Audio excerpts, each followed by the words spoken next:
Good evening, ladies and gentlemen, and welcome to the Thursday night edition of the Real Chat Daddy Show. I am your host, Chat Daddy. So glad to be here with you guys on this wonderful Thursday evening. Why am I so excited? Because it is National Drink Wine Day. Yes, that's a reason to celebrate. This is a holiday, a big holiday for me, much like Christmas, Thanksgiving, Easter. It is National Drink Wine Day. I have another great show planned for your viewing and listening pleasure. Happy Black History Month to each and every one of you. Tonight, it is Relationship Thursday. And each and every Thursday night, we try to bring you some of the best conversation ever about relationships. And so later on tonight, we'll welcome to the show our good friend, Mr. Chris Avent, Mr. Opinion. He'll be here with us tonight to talk about alpha males versus beta males and what women are really attracted to. And these two beautiful ladies who co-host with me, there are two women of voice and women of reason. They've started a new relationship show, which is on Friday evenings at 9 p.m. Central Standard Time. And so I figured this will give the ladies some ammunition. And I cannot wait to hear what these two divas have to say. The young lady in the box next to me, oh, I'm getting really good at this, and my manicure is still dope, is the one and only Miss Kay Renee of Karen's Nuggets of Knowledge. Give it up for Kay Renee, you guys. Hello, everyone. Happy Yay. Friday Eve. Happy Friday Eve. Hello, darling. How are you, Hello. my dear? I am good now. I know it's National Wine Day. Shoot. Yes, honey. Yes, National Drink Wine Day. Yes, baby. Yes. Amen. And the beautiful young lady in the box down below. Oh, wait, down below. Oop, did it well. And my manicure is still looking good. Yes, is the one and only Miss Kim Coleman, aka Sister Girl Speaks, based out of Oklahoma City, Oklahoma. Yes. Hello, darling. How Hi. are you this evening? Doing good. Still buried here at home, but things should be in the 40s tomorrow almost. And we're going to be hitting the 60s next week. Be Yeah, quiet okay. about the 60s. Be quiet about the Right. 60s. Yeah, so 40s we're getting fine, but better. don't say 60s, okay? Yeah, it's going to be in the 60s. That's okay. I was laughing with a friend this morning. It's been so cold here. I'm one of those people. I don't know how you ladies sleep, but I don't sleep completely in the buff because my mother taught me at a young age, like, boy, put some drawers on because if something ever happened, you'd have to get up and you ain't got no drawers on. And then I just have to sleep in my drawers. But because it had been so cold here, I've been kind of sleeping in like a flannel, hoodie type situation, a snuggie, and I've had on socks and all that kind of stuff. And last night was the first night I was able to sleep al natural. So yay, it's getting warmer. It's getting warmer. Yes. It's getting warmer because baby, earlier this week I was dressed like the mummy going to bed every night. So and with my electric blanket. Well, So yeah. well, unlike you, Cat Daddy, I've never slept in pajamas. My mom will always get on me about that. Why can't you sleep in pajamas? I said, because I get too hot. So Okay. I was hot when I was a little girl. So I like a nice nightshirt, and I have blankets as well as my late great aunt's patchwork quilt. I didn't realize the meaning of patchwork quilts to listen to Good Morning America. So I was like, "Ooh, I got me some history with this patchwork quilt." So Oh I'm yeah. like you. I don't. Only Mhm. time if I had to put on socks, that means it's really really cold. Right. Yes, absolutely. Miss Kim, do you care to share sleeping patterns, darling? Yes. I sleep very well at night. And that's it. Right. Yes. Very good. I Very all sleep right. very well at night. Yes, Yes. Very okay. good, Miss Very Kim. good, Miss Kim. That's all we need to know. Amen. All right. Well, as we said before, today is National Drink Wine Day. And so today, I know a couple of us are having a wonderful glass of wine. I'm having a glass of Shiraz, and I love it. Kay Renee, what are you having, darling? And normally I'm a Merlot type of woman, but I Uh-huh. opened me a bottle of Moscato Peach, and it is delicious. Oh, okay. All right. But And Miss see, Kim, now, are you now, are you now you know I indulged? use it. Now, if I had another significant other, y'all read my book, I use it another way, but we ain't gonna talk about this family show. Go Oh, ahead, Miss Kim. well, we might have to talk about that Well, one night. while you heathens are drinking, I'm Uh-huh. drinking my water. That's All so right, Kim. beautiful. That's so beautiful. Look, No, I I think couldn't get to heathen. the store. Okay. I couldn't get to the store, but I love a good Chardonnay. Ooh, I love a that's my go-to That's your drink. drink. I really don't like Moscato, and I don't like. Although I did have some red wine the other day that was very good. Okay. But I really love my Chardonnay. Okay. okay. All Hmm. right. See, I'm a red wine drinker. I I love am too. Cabernet Sauvignon. I love Yeah. Merlot. I I love, like my.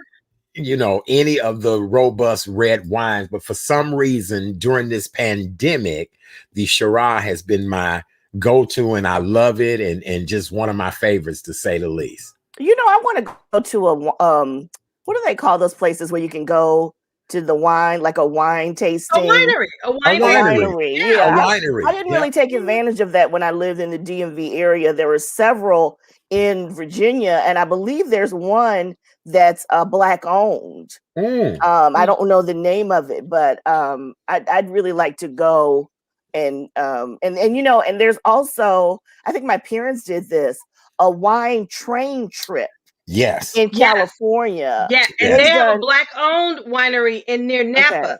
okay, Yes. yeah. And it's So mom female and dad owned has too, done that. Kim. Not Pardon only is me? black owned, it's female owned. Okay, They're okay. Yeah, I know yes. mommy and daddy did that a few years ago. So It is I'd a like to do wonderful that. trip. If I'm not mistaken, you remember the news story where the black women were on the Yeah, train, and Yes.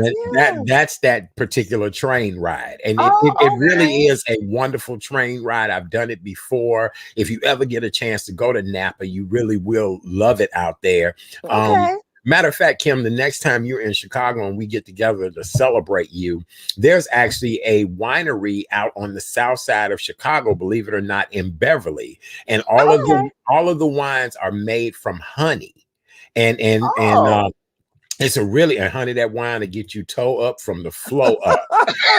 With COVID going on, I don't know what they're doing, but they actually were having parties Yeah. there and tastings and Oh, I things bet like it's that. very Oh, nice. I Oh yeah. love great wines. Yes, absolutely. And then, Okay. Tabor Hill is made in Michigan. And Tabor Okay. Okay. Hill at one point was the official wine of the White House. And so Oh, we'll have to make a jaunt over to Michigan and go to Tabor Hill. I'd be glad when everything, opens back up where I don't Me even mind too. the social distancing or only Right. so many people, but just things that we were used to. open it up. Yes, Open it yes, up. Yeah. Exactly. yes, Exactly. absolutely. Yep. All Hmm. right. Well, ladies, are you both doing okay today? You fine? Yes. You both look good. Thank Thank Okay. you.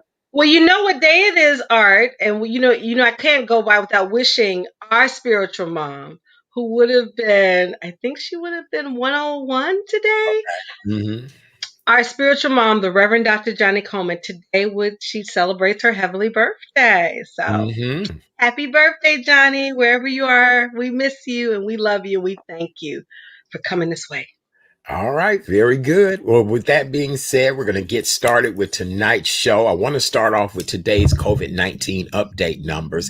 Illinois public health officials announced today 1,966 new confirmed or probable cases of COVID-19.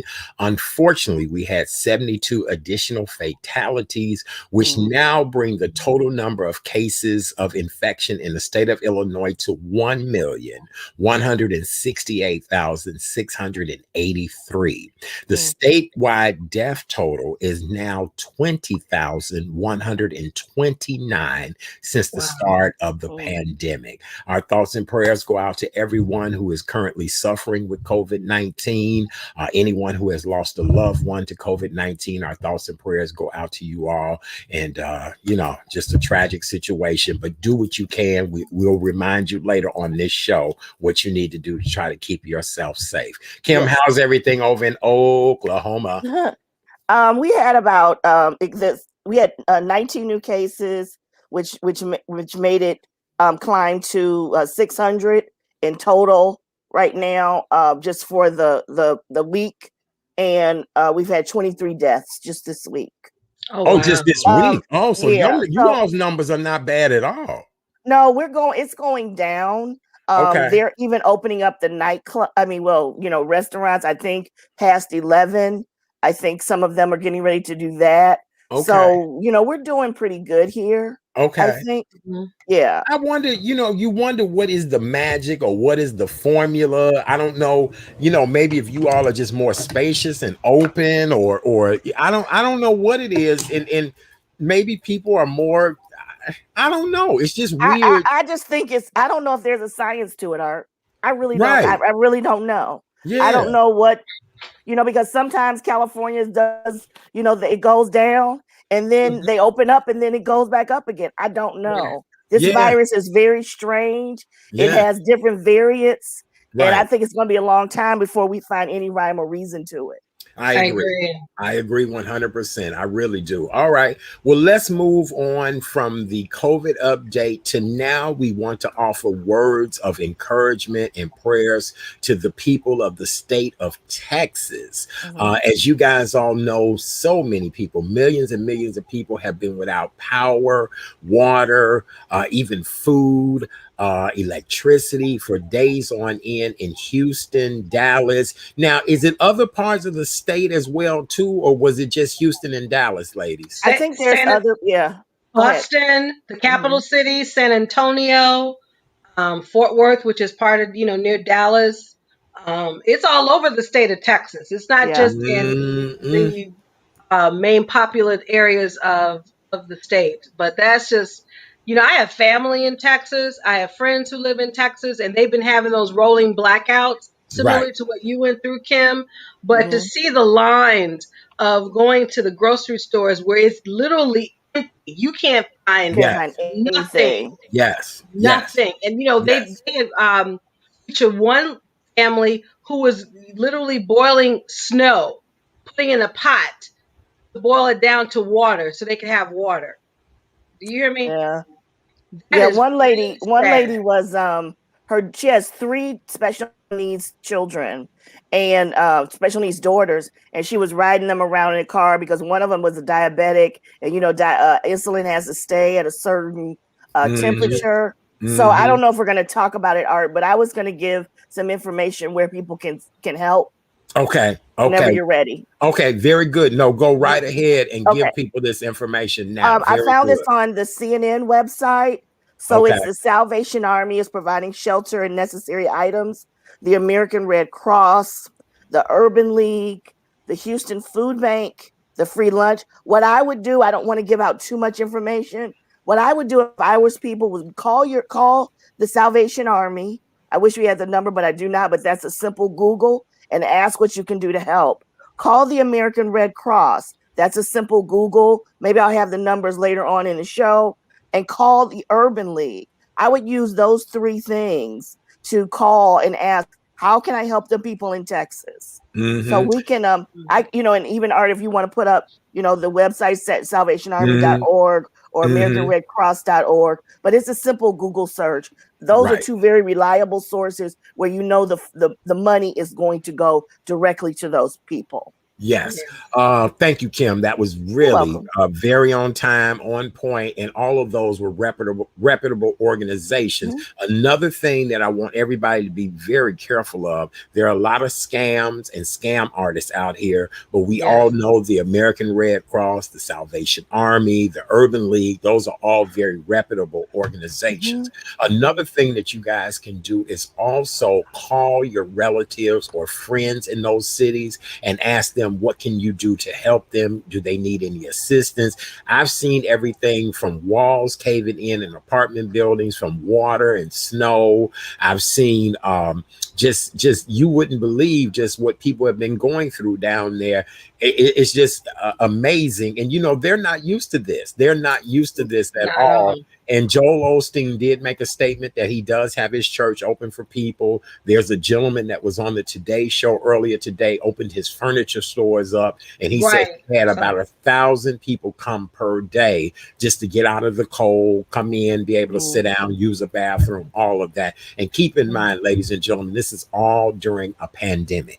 Right. Has anyone heard from TD Jakes? Because the Potter House That's a huge church. Has anyone It Yeah, is. they're doing a lot of outreach. What people have to understand is because this is COVID, you don't want to just inundate churches with a lot of Right, people. right? First of all, many of those people that work on the staff there, they're having their own issues, right? Right. right, They're having their own issues in their own homes. So you right, want to make sure that, security is tight.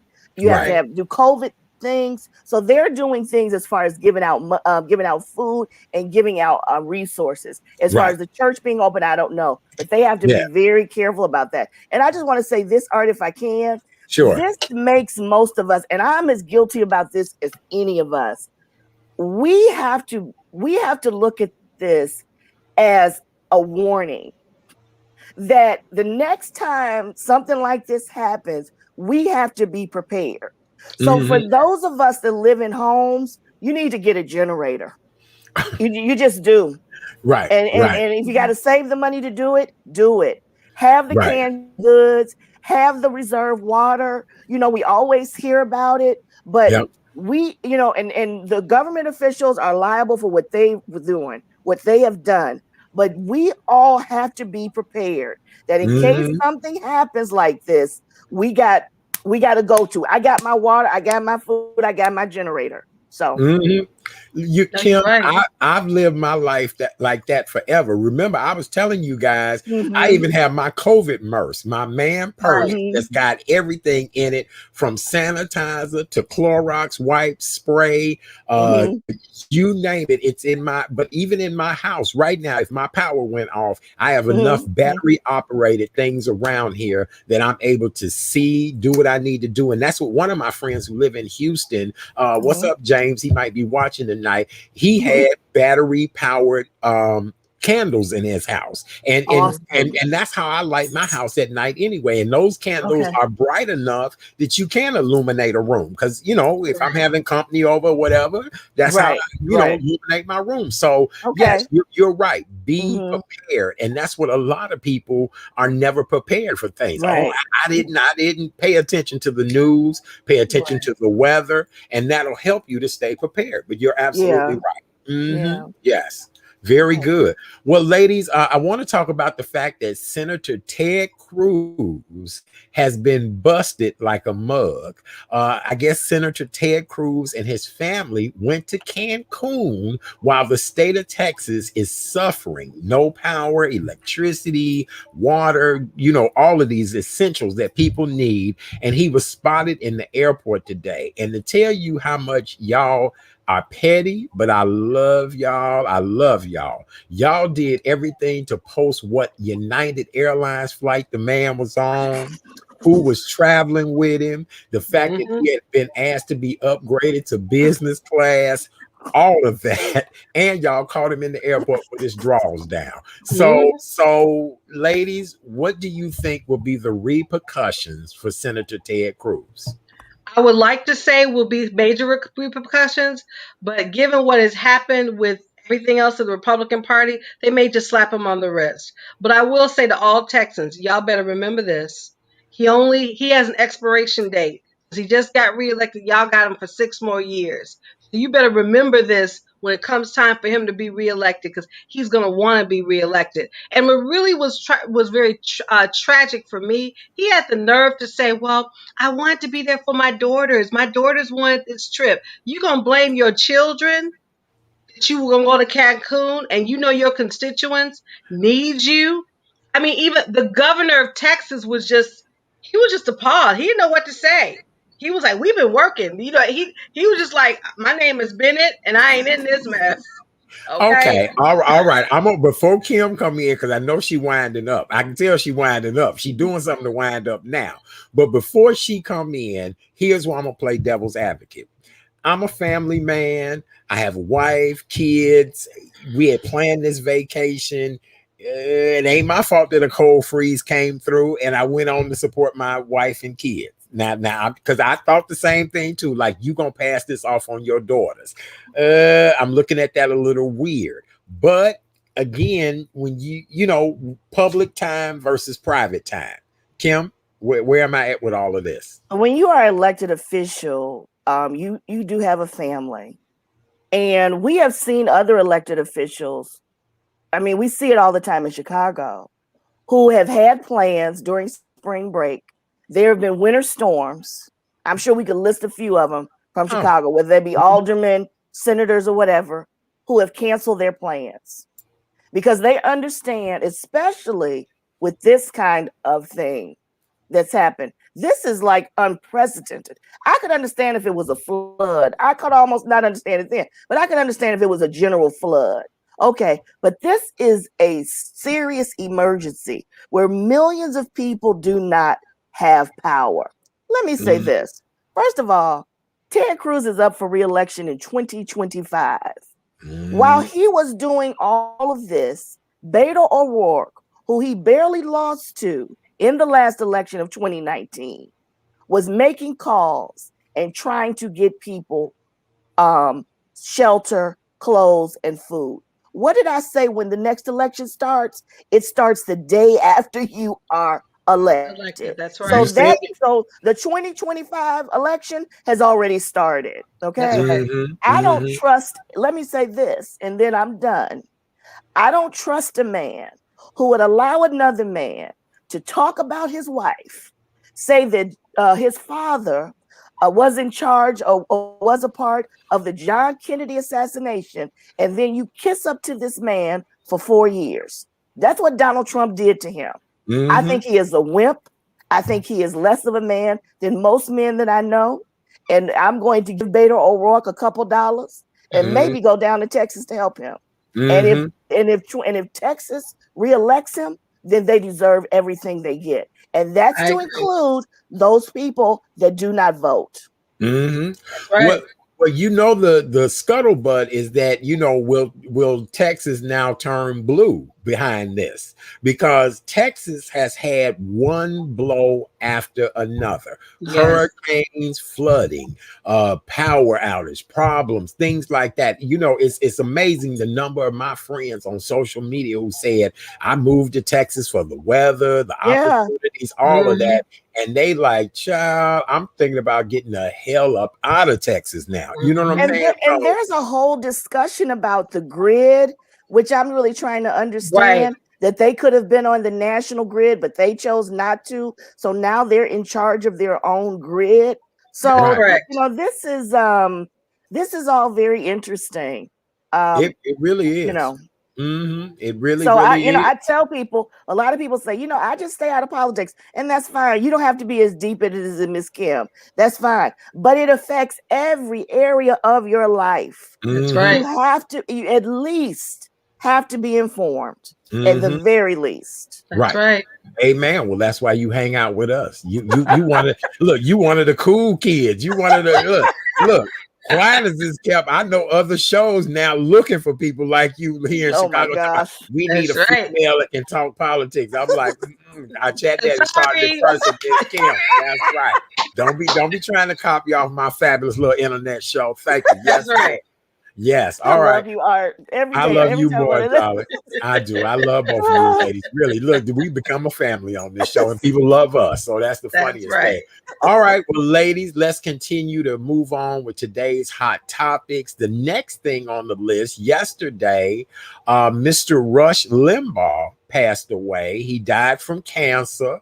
I know, Kim, he ain't one of your favorites. I didn't necessarily say he was one of my favorites, but I'm gonna tell you guys, I anytime somebody in the line of work that I have been in, the line of work that I love, and by no means am I ever trying to mimic Rush Limbaugh, but I always want to rise to the level of somebody like Larry King, a Rush Limbaugh, a Howard Stern. So despite the fact that he was a toe down, no good SOB, he did pass away yesterday. Ladies, some people, my condolences were you saw on social media, bless his soul, where other people tried to pour gasoline on him. What do you think about this? I'm gonna start with Kim, and then I'm gonna come with you, K. Renee. What do you think? I already know what you finna say, Miss Kim. I know. First of all, I don't place anyone in hell. As I've said on my social media, that's above my pay grade. I don't do that. That's God's decision. Right. If that's what he wants to do. And I've always said, most people who want to send people to hell have really never read about what hell is and how to get to hell. So Mhm. I don't like that kind of talk. I did not like him. I did not appreciate him. I don't care what kind of what, and this is no shade off you, Cat Daddy. A lot of people have risen to fame. Hitler Mhm. rose to fame. Right. Mussolini rose to fame. At Mhm. what cost did that fame come? So you know what? I'll sit here in my little apartment, and me and Kay Renee will have our little show, Mhm. and then that'll be that. But I will not spew hate speech, not even on him, because Mhm. at what does it profit a man to gain the world Mhm. and lose his soul? Mhm. Mhm. I agree. I'm done. Right. I agree. And what you're Mhm. saying makes good sense. And you have to realize anybody who's in this, and I appreciate everything you said, anybody who's Mhm. trying to be the next Tom Joyner, the next, it's in our energy. But to Mhm. lose somebody that was just so hate filled against gay marriage and talking about black folks and just you name it, he did it all. But people loved him and he did become number one at what he did, but it just wasn't my cup of tea. Kay Renee, Right. where are you at with this? Oh, I hear that deep sigh, honey. If you can't say something nice, don't say nothing at all.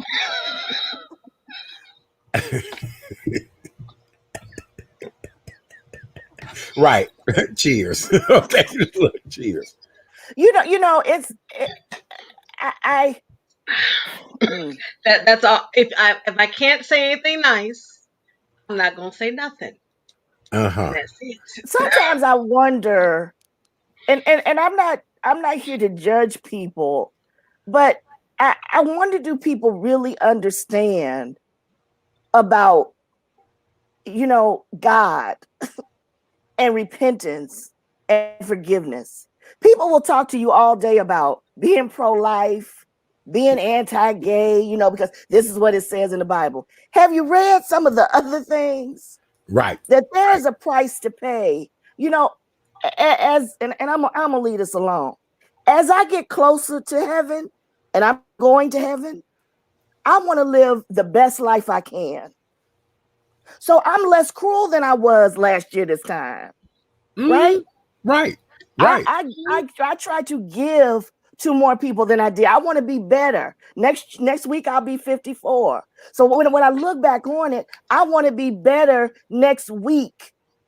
I don't want to hurt nobody, because Mhm. I got to answer to somebody. Mhm. And when I get to the pearly gates, I want him to say, Kim, you clown, you did act a fool, but you got better as you got older. And Yes. and Yes. that's what I agree with that, and and that's, that's why I said before, Kim. If I can't say something nice, I'm not saying a thing no. because So y'all both yeah, know me. I will yeah, say a lot of things. I yeah. will say that he was excellent in what he did. He did it for over 30 years. Right. Right. So you But see where I was coming from. that's Right. all I'm gonna say. Right. At Okay? what cost? My Be, thing is, at what be, cost? Right. because it's unfortunate that people listen to this man and they don't listen to themselves, because all of us, we're children of God. You talk about God. We are all children of God. We come from the source. And he gives us things that we need. And he also gives us choices. So he made his choice. And so, Mhm. just like someone said, Sarah Haynes said in The View, it's judgment day for him. He has to meet his maker. Mhm. So I pray for his family, because the physical presence of Rush Limbaugh is no more. But the spiritual essence of him, he lives on. And Oh yeah. he has to meet and have a conversation with his God. But Mhm. as I said it before, I'm gonna say it again. If I can't say something nice, I ain't saying Well, nothing. you said enough. Right, right. You have. So I appreciate you both getting what I was saying. 30-year career in the industry, in the Right. business, big bucks, all of that. Yeah, the biggest asshole ever. And keep in mind, I've met plenty of them in the business. I get what you Mhm. saying as well, too. Being a Christian man, I'm with you, Miss Kim. every year I try to get better, do things according to God's will, all of that. And I've learned that the world is more evil than what I'm trying to put the energy out there for. So Right. I get that. I really do. That makes sense. It really, really does. Okay. All right. Very good. Well, ladies, last night, Miss Serena Williams had a post Mhm. press conference, Mm. and Serena ended up in tears after being questioned about her retiring from the game. Um, what do you all think about this? Matter of fact, congratulations to Naomi Osaka, Mhm. uh, an amazing young lady. Keep Yes, in mind, Miss yes. Serena Williams is 39 years old. I don't know. I don't want to put my foot in my mouth. I've been drinking good wine. But ladies, what do you think about what happened with Serena last night? I think, it was very heart wrenching to see her in tears because you've rarely seen Serena in that way. Um, I'm hoping she'll, get some time to regroup. I don't want to put out there like you, Art. She is the GOAT of tennis, Mm-hmm. and she Mhm. will always be the GOAT in my mind. Mm-hmm. Um, if she makes that decision to say it's time to move on, I support that. If she makes a decision to say, you know what, I want to go for it again, I'm with that as well. But what I will say is, I'm very proud of her for being vulnerable because that takes some gumption. When you practice at that level of excellence all the time, people are expecting you to just knock it out. And she's 39, she's a Right. mother, her Right. daughter looks beautiful, is getting older. Mm-hmm. I'm sure it takes a lot for her to be at that strength that she was maybe 10 years ago. So Mm-hmm. what we all saw was just like she had to let all that out. And I'm glad she did. So I'm hoping she will take some time off, spend time with her daughter, her Mm-hmm. husband, Mr. Right. Lexus, Okay. and Yes. just kind of just take some time. And whatever she decides is all right with me because in my mind, she will be forever the GOAT of tennis. Mm-mm. Yes. Okay. All right. Very good. Kay Renee, what do you think about that? Well, I'm not K Renee, I'm Kim. But I mean, Kim, I'm sorry. I'm so busy looking at something else. I'm sorry. Yes. I guess we Yes, starting to you look are. alike, K Renee, Y'all starting to I look know. alike. Right. Y'all which is a starting to look alike. compliment, I feel. It's the But K and K's. It's the K and yeah, K. okay. By the way, doesn't my sister look good in purple? She's channeling her prince. She looks Yes, she wonderful does. in purple this tonight. Yes, Yes. she does. Yes, she Um, does. let me just say this. My dad called me, first of all, he has to tell me how wonderful the weather is. And then he teases me, what happened to your girl? He's in Arizona, for those who don't know. What happened to your girl? What is crying? There's no crying in tennis. So I Right. told him, I said, old man, I said, watch this comeback. I said, watch this comeback. She gonna come back. Just like, remember when Tiger was having all those problems and problems with Hmm. the drugs and problems with And the this, and I'm not women, right, and the the women. women, and I'm not the biggest Tiger fan, but he came back. He came Yeah, back, and he did. a lot of people counted him out. Watch her come back. Just watch Right. it. Right. And All I look right. forward to it. Yeah. Okay, well, with that Mhm. being said, ladies and gentlemen, we're so glad that you're joining us tonight. Welcome to the Thursday night edition of the Real Chat Daddy Show. I am your host, Chat Daddy. Yep, I am he is I. And tonight is Relationship Thursday. We have a wonderful conversation coming up in just a little bit about relationships in this day and age. We want to wish each and every one of you a happy Black History Month 2021. We celebrate Black History 365 days a year, but this happens to be Black History Month. It goes until February 28th. So make sure you celebrate the essence of Black History Month. All right. My two beautiful co-hosts tonight, the one and only Miss K. Renee Mason, very known as Karen's Nuggets of Knowledge. Karen's Nuggets of Knowledge. Hello, That hello, is her. hello. Yes. Absolutely. And the amazing young lady in the box below is Miss Kim Mhm. Coleman, aka Sister Girl Speaks. And we're Hey. glad that both of these ladies are here tonight. We have a lot to talk about. Ladies, I'm going to bring our additional guest in, and he probably can chime in on a lot of the conversation. But our additional guest is also joining us for the relationship conversation. But he's here in the waiting room. Ladies and gentlemen, welcome back to the show. My brother from another mother, my good friend, the man with the opinion, the man with the wits, if nothing else, the one and only Mr. Christopher C. Avent. Yay! Hello, brother. Oh, How you Man, doing? Yeah. I don't know if I can live up to that introduction, or I think you gave me a little too much. That's all right. That's all right. Hello, brother. How you doing? What's going on, man? How you feel? Good. Good to see you tonight. I told the ladies I had a surprise for them. You know, I advertised the Battle of the Sexes tonight, but then I didn't tell them I went and got like my heavy ammunition to help me with this Battle of the Sexes tonight. Oh, so you give me a and lot see, I to. know Chris. I know You Chris, so I driving know me he gonna too. bring it. So Right. that's right. Drink your wine, Chris, because we got Right. ours. Yes. Chris, how you doing tonight? Tell everybody hello and what you been up to. I'm good. I've been up to man, trying to stay warm, and trying to stay COVID free. That's a full time occupation these days. Yes, it is. Yes, it is. Well, Yeah. glad to have you here with us tonight. Chris, we're still in the middle of gossip and entertainment. We've talked about a couple of stories so far, and then we'll get into the relationship thing. Kay, Okay. Renee, or Kim, do you guys have a hot topic you want to bring up? I'm sure Chris can chime in as well, too.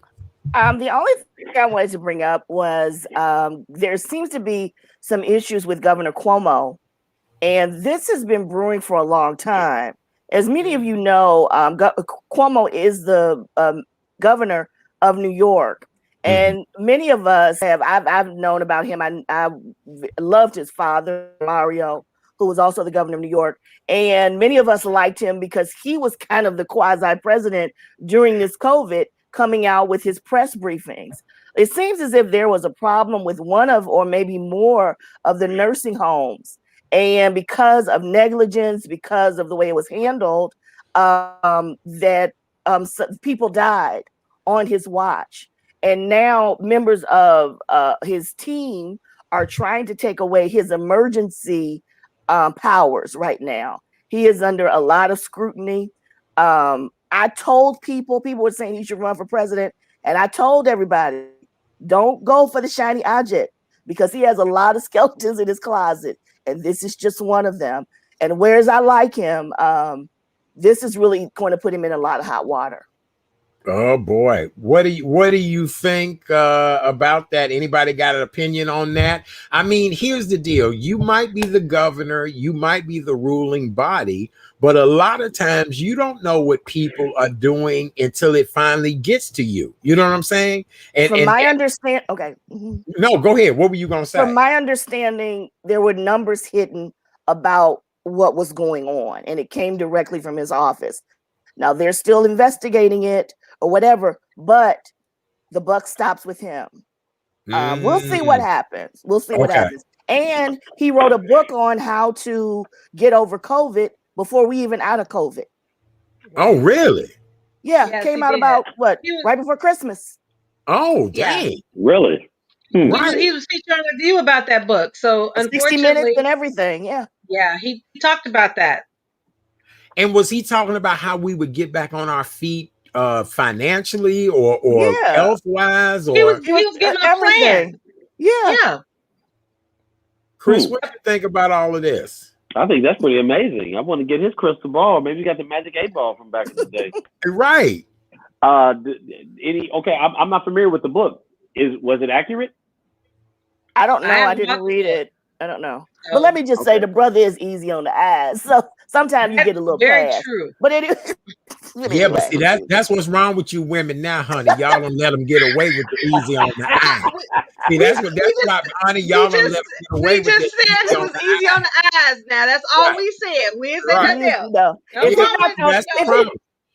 he knocked on this door, I give him a little comfort. See, here's the deal. A dude can be easy on the eyes and be an a-hole, and y'all will still be like, but girl, he was cute as he could be. You know how many ugly a-holes I done dealt with? Might as well deal with Thank you. Thank you. Well, I A actually lot like of them ugly ugly frogs. a-holes. I like them ugly frogs. Okay, but I No, digress. I don't Chris, know. what were you getting ready to say? Chris, look what you All walked right. into. You didn't know Since it was you gonna be like started, this. yeah. Right. Woo. See, it was all fine till I got here. Is That's right. Right. as soon as I showed up, it all went down. Okay. Right. All It hell went Hey, down. broke loose. It went to hell. Right. Yeah. all right. Well, nothing new. That's the norm. Okay. I'm in the right place.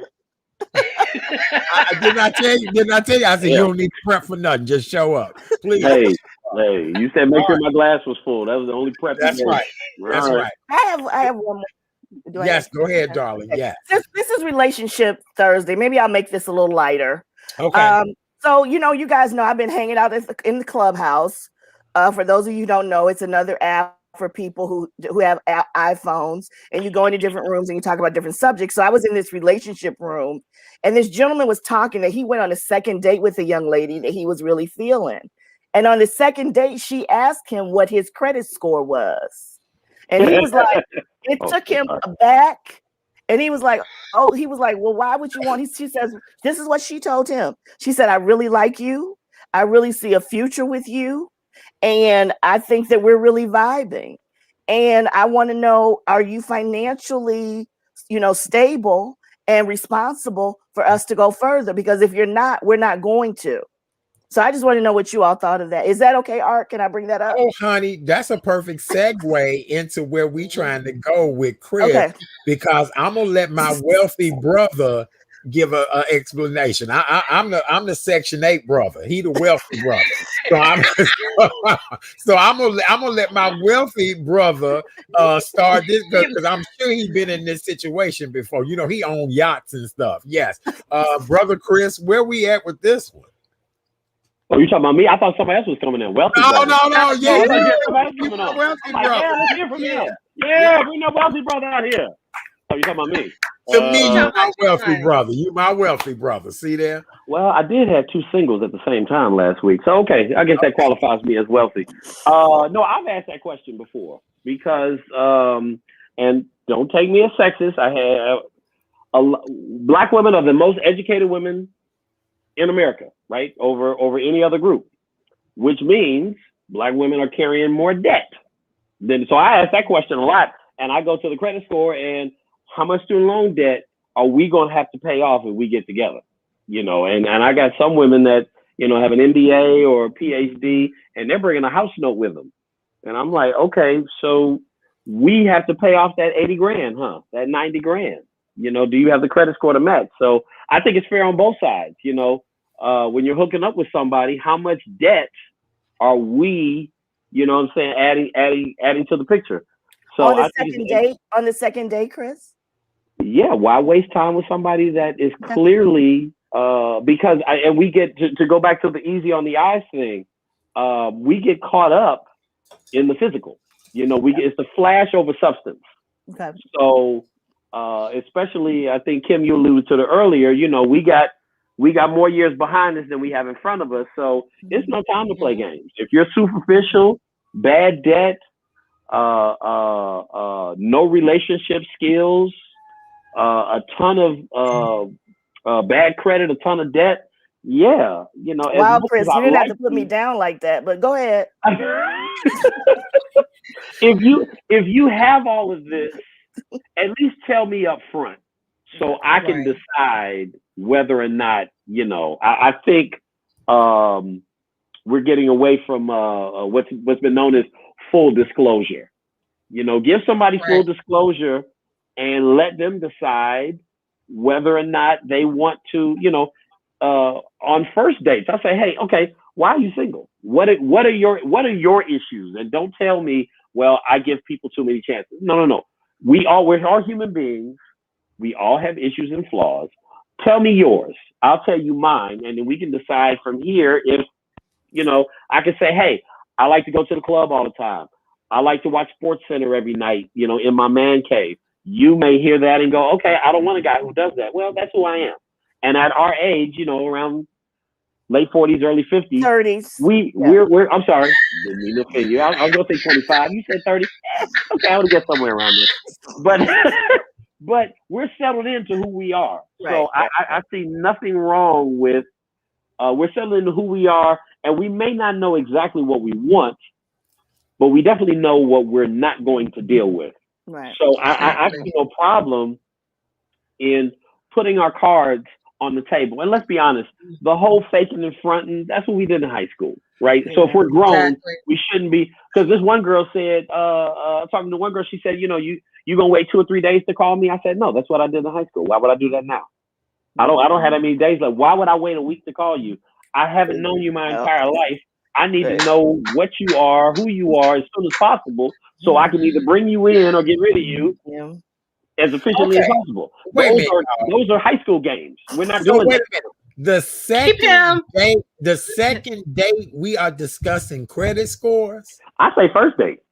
Who Oh my are you? God. Oh my Who are God. you know what? You know what? Hey, Art, I was the same thing. When you see a guy riding around in a Bentley, the first thing I think is, damn, he's got a big ass note. Well, So okay. Or he when a paid woman cash. says to me, I have an Or pay MBA, cash. Right. all I hear is you got a bunch of debt. Right. I got a PhD. You got a bunch of debt. Getting with how much of that debt did you pay off? And that takes people back saying, oh, well, what? Well, I know they're not cheap.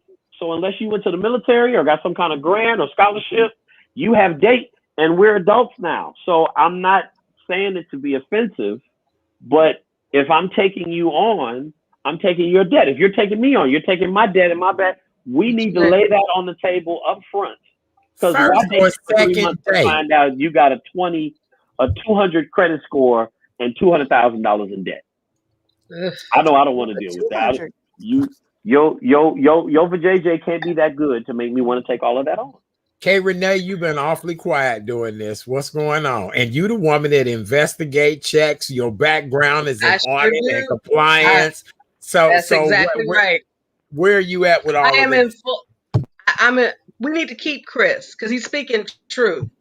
Um, at this stage in my life, I'm not trying to play games.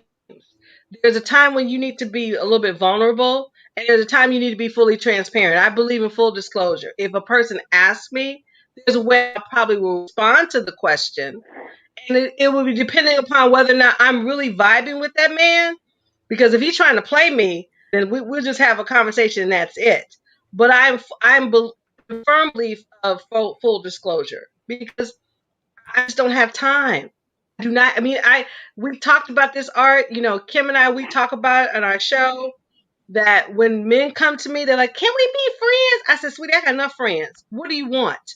What do you want from me? You want to have a conversation with me, a valid conversation, or you just want to play games? If you want to play games, fix it for kids. Bye. I just don't have time for that. So I'm in full agreement with Chris. We can, he come back. He can come I, back. okay, I'm okay. Child, I'm for that. maybe I'm out of touch. Maybe I'm old school, old fashioned. No, Candace Lewis got a great comment, and I'm with her. She says, "Let me put her comment up here." It says, "What did she say?" She said, "Why so fast, so soon? I may not want to marry him right away. Doesn't it take time?" And I guess I'm old school like that too. Like the first and second date, I want to know what elementary school, what high school, who you know, where did you grow up, all of that. The financial thing is once I really feel like I've invested enough time. The first two dates, you can't tell nothing about somebody other than they cute it and y'all sitting here eating at Chi Chi's or at Olive it Garden depends or But let upon me but let me it ask you depends something, Art. upon the right questions. You have to ask the right questions, Art, because I can tell you. And when I go out on dates, and I shared this with your viewers on a show, there was a gentleman who I liked. When I got divorced from my ex-husband. He was very good looking, but he lied about his age because I asked him up front. I said, "How old are you?" "Oh, I'm in my late 50s, early 60s." And I'm like, "Nah," I'm looking at him like, "All your right, now don't ex-husband. lie to Your me." ex Did you say your No, not my ex. ex-husband? No. Oh, No, when because I I was was the girl. I know separated your from my ex-husband. Okay. ex-husband. Oh, okay. Okay. Okay. No, no. When I was separated from my ex-husband, I dated this one guy who was good looking. He was vanilla descent, but he was older, and he was like, "Oh, I'm in my late 50s, early 60s." And we started dating for like 4 months. I found out what his age was. I said, baby, we can't see each other anymore. And he said, why? I said, because you lied to me about your age. Because if you lie about your age, you lie about something else. I don't have time for that. Because all he had to, he said, well, if I told you how old I was, you'd have dumped me. I said, but you didn't give me the chance to step up. Anything Yeah. he asked me, I was very honest about, very transparent about. So if you lie to me about an age, you're gonna lie about something else. And I take So Booker how old T was said, he? how old was he? Yeah. He was old. He was as old as my father. How about that? But looked very good. And I You weren't mean gonna the call him package. daddy? I won't call him daddy now. Ooh, this tastes good. This I tastes didn't good. This call tastes him daddy. good. I'm with Booker Um, T. Don't women lie about their age all the time? I I don't. don't. Well, I'm, I don't lie about my I age. don't. I don't I lie tell about the my truth age. about my age. I tell people And when all I the tell them time. the truth, Hmm. when I tell them the truth, they don't believe it. They're like, "What? I You can't know. be." I I show them know the because driver's license. Oh, and I when I lie tell them about I'm age. But you know what? 35, when I But tell them I'm 35, they yeah, you tell people you 35, Miss Kim? no. Girl, Art, but Art, God to your bless your ministry, girl. God bless your ministry, I honey. just moisturize. And see, but I what's date that? 35 Cocoa butter. year olds. Okay, Pardon yeah. me? Cocoa butter. Cocoa Yeah. butter. That's all it is. No, But 54 next week. Art, to your point, Chris, what were you gonna I say? mean, Yeah. I you know, in some cases, I don't want to start liking somebody that I know I don't have a future with. Okay. Right. Like I Be said, honest. if you come to me with piss poor credit, I'm sorry, can I say that? Oh, that's right. We're not on Yeah, the you radio can. anymore. Listen, Right, we I ain't don't, right. This you my got show. bad credit at 50 shows a pattern of either irresponsibility, irresponsible. Everyone break it down? Irresponsibility, and you got a bunch of debt. That's a lot to bring in at this stage of the game, and to say, man, do I really like somebody enough to want to pay down all of their debt, and then they're irresponsible. So that means I can't share anything with you because now you're spending all my money. So, these things are crucial, and we're not kids anymore where these things didn't matter to us. Now we understand they really do matter, and it can shape how your relationship progresses, because now you're getting with somebody who you're thinking is a partner, and really you're a sponsor. I don't want to be a sponsor. And if I Oh am my going to be a sponsor, at least tell me up front that I'm sponsoring this relationship. We're not, you're not, what you're bringing to the table is a bunch of debt for me to pay off. Okay. So I let think I me want to know kind of that up front. okay, all right. So let me kind of separate this because this is really a great conversation. Chris is the typical heterosexual male, where myself as a black gay male, when I meet somebody, I'm not trying to take care of you anyway. We gonna come into this together. Now, you two being heterosexual women, black women, of course you want a husband so he can be your helpmate, help you out financially, do all those kind of things. So I get that, because for somebody like me, no, we finna do this 50-50. If we gonna buy a house, we gonna do this together, we gonna do it down the road. But see, Chris as a husband would have to take care of his wife, so I get that. And ladies, you would want a Chris to take care of you all. Okay, so I'm good. No. All right. Yeah. No. Not No. necessarily. No, Well, not not Oh, really? necessarily. necessarily. No, Not No. necessarily. no, not Not necessarily. I necessarily. No. mean, I I think. I'm okay. Go ahead, Kim. Go ahead, Kim. I'm good financially. I'm good financially. And I'm not rich or anything like that, but I'm good. I come from a very patriarchal home. And in my home, my father took care of men's stuff and my mother took care of women's stuff. And that's how I feel that it should be. Now, at this stage, I'm not in my 20s anymore. I'm in my 50s. So financially, that's not what I expect from a man. But I expect for a man to take care of the home, meaning man stuff. I hope that makes sense. Don't I make never saw my perfect mother sense. mow the lawn. I never saw my mother Mm-hmm. shovel snow, and my That's father right. didn't do, he only cooked when he wanted to. And so Mm-hmm. that's how I envision a relationship. But as far as taking care of me financially, no, that's okay. I got it. Yeah. Because Yeah. because I've And had every to. situation is different. Every Yeah. situation is different. Right. You have some career See, women, you have some women living paycheck to paycheck. So everybody's gonna Yeah. look for, and you have some women looking to be a housewife. and there's nothing wrong with that, But I think we And should all see, know where we are up front. Yes. for me, my season is because I was married before. I was the breadwinner. I took care of everything. I will not go in a relationship taking care of everything again. Now that's for real. Now for Oh me, man, I look forget for this. a I'm part. over here. That eggplant had to been delicious. That eggplant Well, had to now been so for remember baby. the book. Remember the book I I, wrote, Chad Daddy. That's all I'm saying. I I took know, but care of I'm like, baby, everything. that eggplant was delicious. Yes. I I got took care visions of of baby everything, boy. and I do not plan on doing that again. So whoever my partner is, I want. I mean, for me, honestly, Chris, Dad, Daddy, and Kim, that emotional support and that spiritual support helps me. 'Cause financially, I want to do that on my own. But like Kim, I was raised in a two-parent household. My father took care of the men's stuff. My mother took care of the women's stuff. When it came to the finances, they channeled their financial resources together. So that's what I'm used to. But, for me, I just would not, I have no intentions of taking care of no man, not financially. That's not what I want. Emotionally, spiritually, we can have a conversation because at this stage of my life, I want to be able to take care of me, period. But no, I won't do what I did in my first marriage. Okay, Never so again.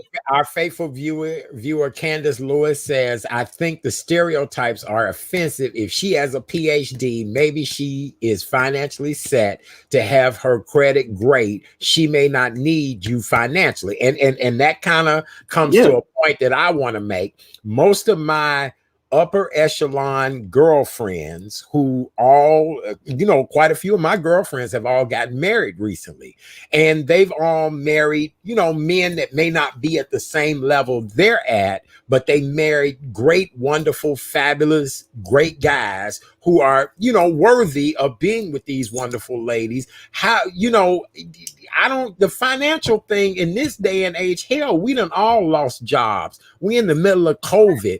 People, health issues. I mean, once I was diagnosed with cancer, I lost everything. So I'm trying to figure out the financial thing. I just think is to me a bit materialistic. It's important, don't get me wrong, but I think when you're looking for true love, it has nothing to do with the finances. Now, don't nobody want to be with broke ass somebody, but you do, want to find somebody compatible for you. Maybe I'm wrong, I don't know. No, no. you're right, And but to here's Chris, the address what what thing Chris, you're though. Chris was okay, going go You to ahead. want say. to be You want a person to be honest with you. That's all. Because you're right. At this stage right now, to meet someone, a lot of people, I mean, over what, 10 million folks have lost jobs. Folks are dying from this virus. People are just trying to recover from this virus. You've got to have a level of compassion. But I also think you've got to be upfront. I mean, if you're in your 20s, then, you may want to still play games. But all of us are adults. We're grown. And I think you have to have a level of maturity when you're having conversations with a potential mate as someone that you really vibe with. Because if you really vibe with them, there's got to be a level. At some point, you have a level of trust and take a risk here. Because if you don't, and just say, well, everything is fine. I have a 100 credit score, knowing damn well your credit score is in the 400s. Stuff like that. You just cannot lie about because the internet is there. And I'm telling you, you can look up anything and Mhm. anybody on the internet and check them out. So Yeah. it's best if What you can to be honest and then let that person, you can say in such a way that this is my situation, but I really like it. I like to see where this goes. But I do understand if that bothers you, then I wish you well. And just keep it moving. yeah, and to address with the what's her name, Candace, I wasn't Yes. being offensive. I just said I want the information. I'm not judging anybody Right. on it. It should be Right. the other person's choice whether or not they want to deal with your situation. And so if you, with her saying perhaps she may have her credit together, okay, that's fine. I want to know if you do, because having a PhD, having a master's, having a bachelor's, having no degree doesn't mean, having no degree doesn't mean you're broke. Having a PhD doesn't mean you're straight. So Right. it's like, look, tell me where you are. yeah, I want to know where you went to school. I want to know what your favorite food is. I want to know all of that. But if you are an irresponsible person, I don't want to attach my life to yours. And that's what I need to get clear up front. Who are you as a person? Who are you as an adult? Are you a responsible adult that's made good decisions? Are you an irresponsible adult? Now, if you've been irresponsible, depending on the degree, I may or may not want to continue with you. But like Kay said, we should at least give the other person all the information and let them make the decision, because I've been single my whole adult life. So that means I've been dating for 30 years. I've had a lot of people give, a lot of women not give me the full picture. And I'm not going to say they're all trying to be deceptive, but I can't make a decision if I don't have all the information. And if I don't ask the right questions and they're not volunteering it, I may get caught up on the Friday through Sunday portion of you, the fun part of you. But the Monday through Thursday is where we build the relationship. And that's at 50, that's what I want to know. We can all have fun. Right. Friday through Sunday, we going to concerts, we going out, we hanging out. That's easy to do. And that's chemistry, and that's cool. But you can have chemistry with somebody who is toxic to you as a partner, as a life partner. And, you know, I'm sure, ladies, the guy that can blow your back out ain't a good husband. So he's cool to hook up with, but you wouldn't want to marry him and share your life with him. So there is, you know what I'm saying, there's levels to this. And my point is, at 50, we don't have the time to play games. Let's see who we are. And it's not a negative or a positive, because your situation may be unattractive to me, but maybe attractive to the next man. All I'm saying is we need to be honest with each other, because none of us have time to waste. All right. That's right. For those of you all that are just joining us, welcome to the Thursday night edition of the Real Chat Daddy Show. I am your host, Chat Daddy. So glad that you guys are here with us on this wonderful Thursday evening. We want to wish you all a happy Black History Month 2021. It is Relationship Thursday here on the Real Chat Daddy Show. And tonight we're talking about relationships. We're talking about Miss Kim, aka Sister Girl Speaks, our girlfriend in the box down below. She brought up a topic of, on the second date, a young lady wanted to know a gentleman's credit score. She was really feeling him. She really liked him, and she wanted to know his credit score. In this conversation tonight is a well-rounded group of people. My co-host, the fabulous Miss K. Renee Mason of Karen's Nuggets, my brother from another mother, Mr. Christopher A. Vent Sr., the man with opinions like you wouldn't believe. I appreciate him. And last but not least is our beautiful friend, the one and only Miss Kim Coleman, aka Sister Girl Speaks. And so right now we're talking about just getting to know somebody. I kind of feel the first and second date credit score is not necessary, but I don't know. Maybe I've been doing some of the wrong things. You know, I was born in 1908, and so I don't. I'm not. Maybe child. Maybe that's why I ain't doing the right things. Chris and Kay. That's not true. I don't know. I mean, it ain't like I ain't got companions, but But Art, you said something important. The kind of relationship you're looking for is a 50-50. Me, as a traditional man or old-fashioned man, whatever you want to call it, where the majority of women that I've met, are looking for me to play that role of being the financial provider. So my opinion is a little different. I want to know how much debt I'm absorbing from your side. Yes. You know what I'm saying? If you're saying you're going to handle all your debt, well, I can care less how much debt you're bringing if you're going to take care of it.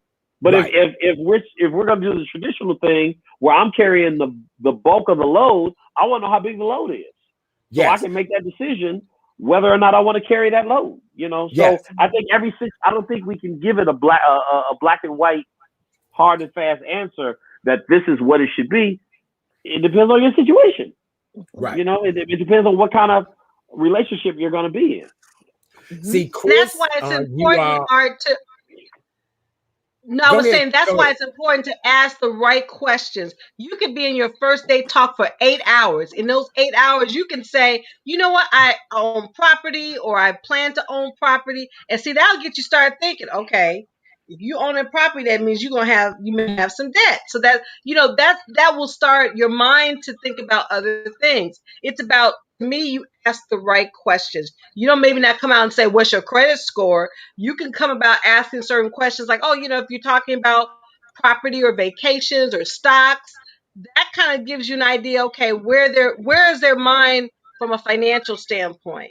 Because I've had when I've met men for the first time, I don't talk to them for an hour. We have conversation that lasts 2 to 3 hours. And by that time I have an idea like, okay, if I want to continue this conversation on a second date, then we'll have more questions. And perhaps that question about a credit score may come up.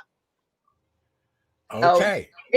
Yeah. All And hey, right. you So, can be smooth with it. You don't necessarily have to ask the credit score, but you can right. ask, hey, if you were ready to buy something, how quickly could you qualify for it? You can ask that Exactly. question a different way. That's All Could right. right. you qualify for something quickly, or would That's you need a right. cosigner? That's right. okay. Okay. All Do right. you get So, 1.9 financing, or you get 24.6? Oh gosh. That's uh, all. There's a way to ask a question. I Yeah. don't. So I I agree look. with Kay. You can I'm you gonna can need another you bottle can of ask the wine question before the this right way show and get is the over. answer. Oh, You cause know, see, go ahead, Kim, because I'm lost. Okay, I yeah, might I close think this computer down. Right. I think that you can pretty much tell kind of where a person is by conversation. That's why I'm kind of over this texting thing Yeah. Yes. because you don't really get to know someone. So Yes. if you kind of Mhm. follow the conversation and the habits of someone, you can kind of get a general idea. And then as you're going through that process of dating, you can ask more questions. I wouldn't necessarily ask on the second date. And just so you all know, when the gentleman said this in the room, all the men turned their mics on and went, oh, like it was like, no, no, no. And a lot of the men didn't agree with the young man's approach. Now, I will say this young man and the lady have been dating for 6 months, and he is about to propose. So for him, it's worked. And these are two people that were in their they were millennials. They were like in their early 30s. But what I want to know at this particular point, what is your plan? And are Exactly. you working your plan? Yeah. Let's say that you have a bad credit score. I mean, I have a girlfriend, she's not watching this, who married her husband. He had a very bad credit score. She had an MBA. He's a blue collar worker who's, kind of running his own business. And 10 years later, it's working for them. The reason being is because some of her girlfriends who had gone to Ivy League school with her, they were like, why are you doing this? And it was because she said he had a plan and he was a hard worker. And this worked for them. Yeah.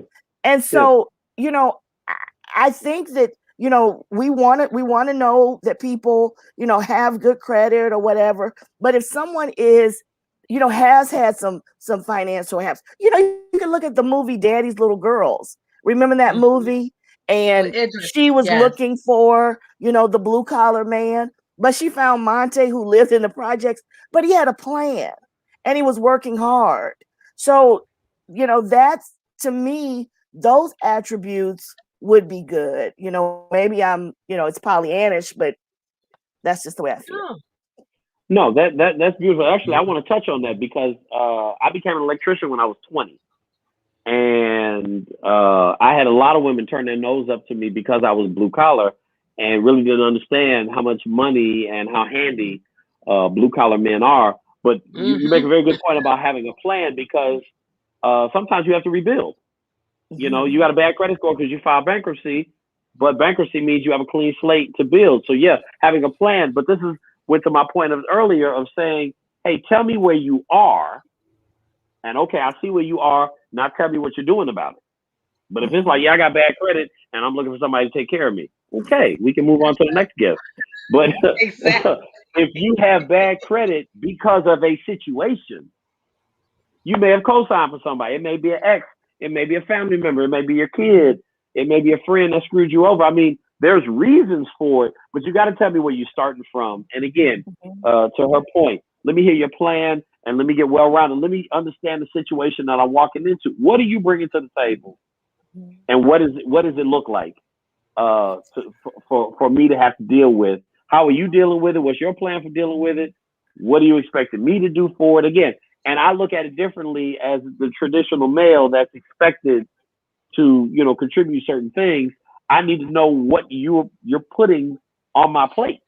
A woman may have a different twist of it, but kudos to your sister for taking the brother and understanding he had a plan and making it work. I think we really need to understand to say that, well, women do this and men do this.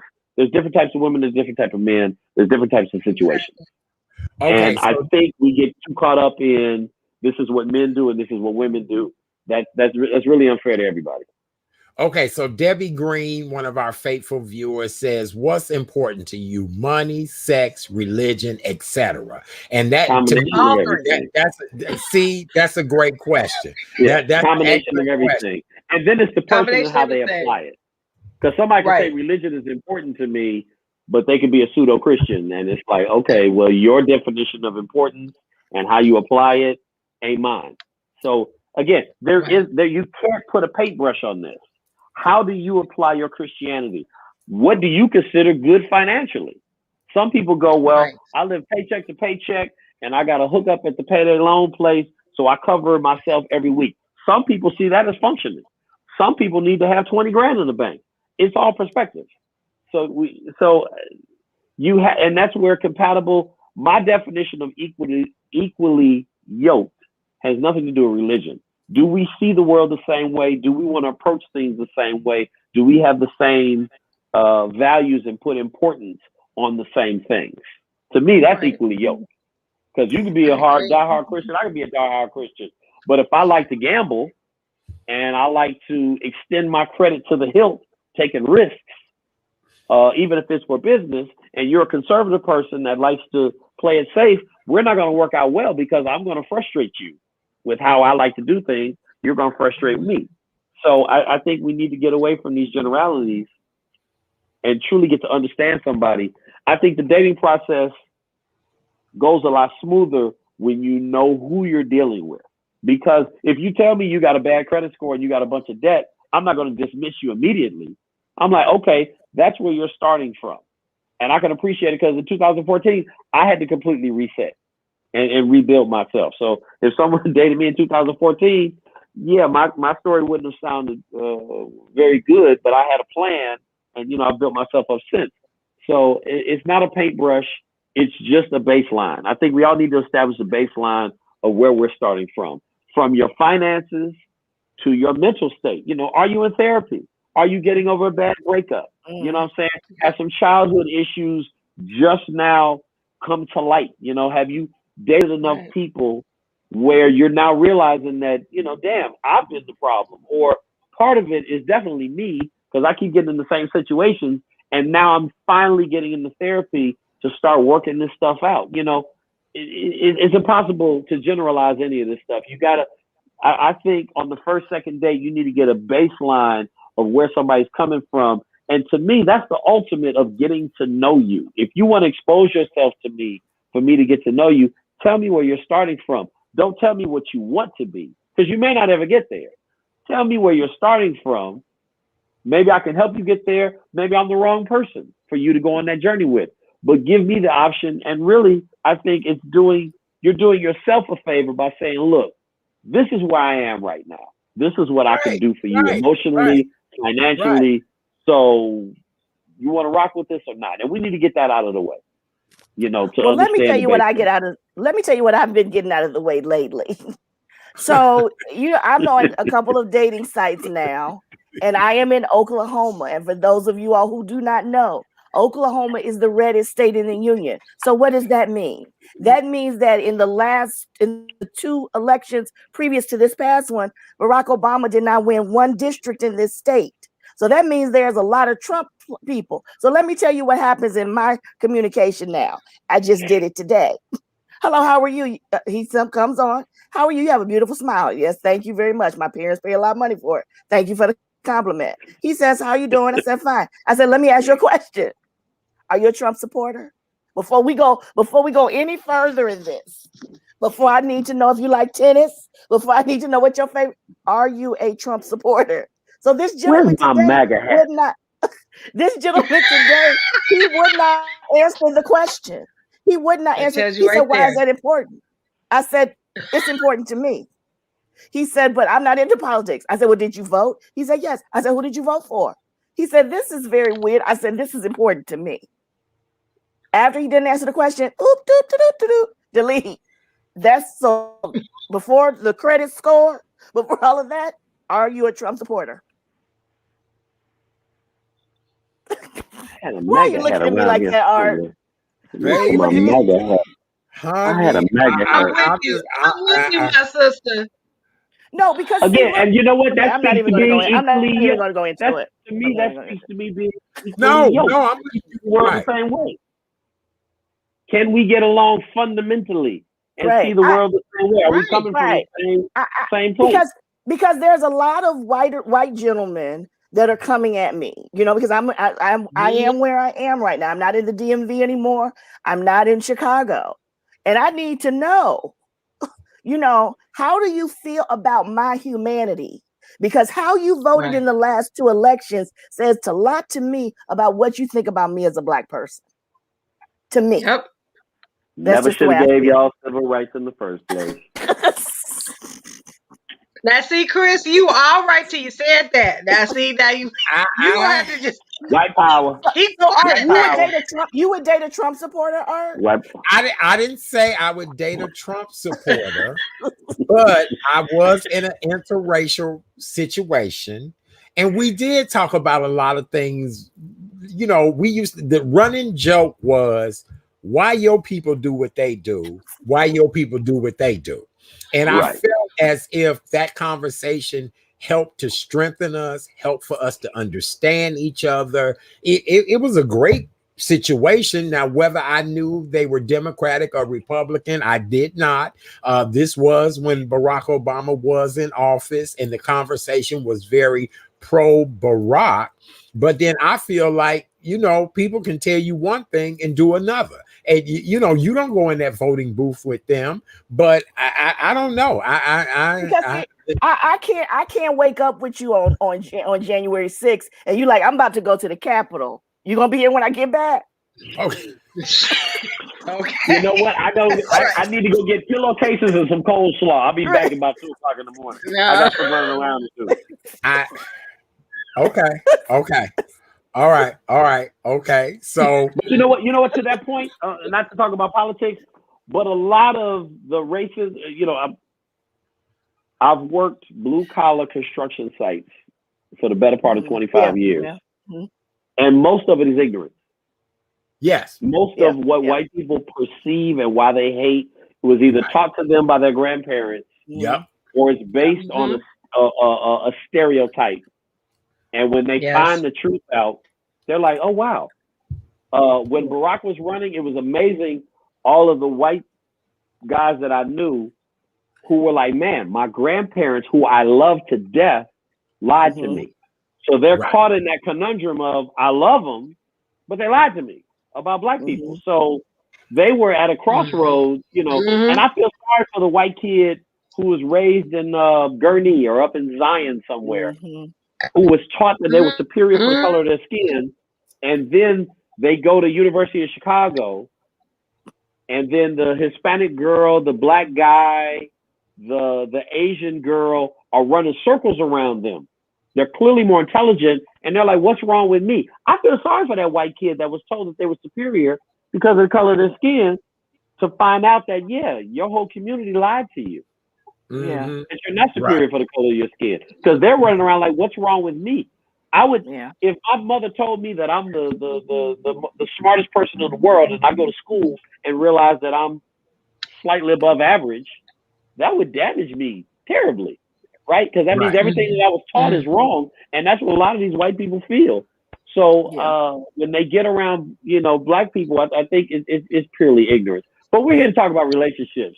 So getting back to Okay, that. so wait. So our friend Candace Lewis brought up another valid point. She said that one married couple, she voted for Biden, the husband voted for Trump, but they still love each other. Do we agree or disagree? And in my situation, I look at it like this. If you love me and love me unconditionally, show me love, do all the right things, then sometimes you have your thoughts and opinions and do what you need to do.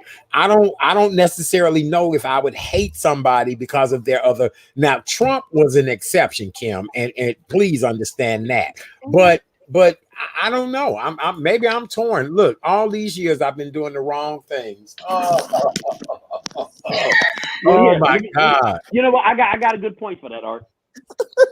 When Trump got in office, the first thing he did was that travel ban. Remember that?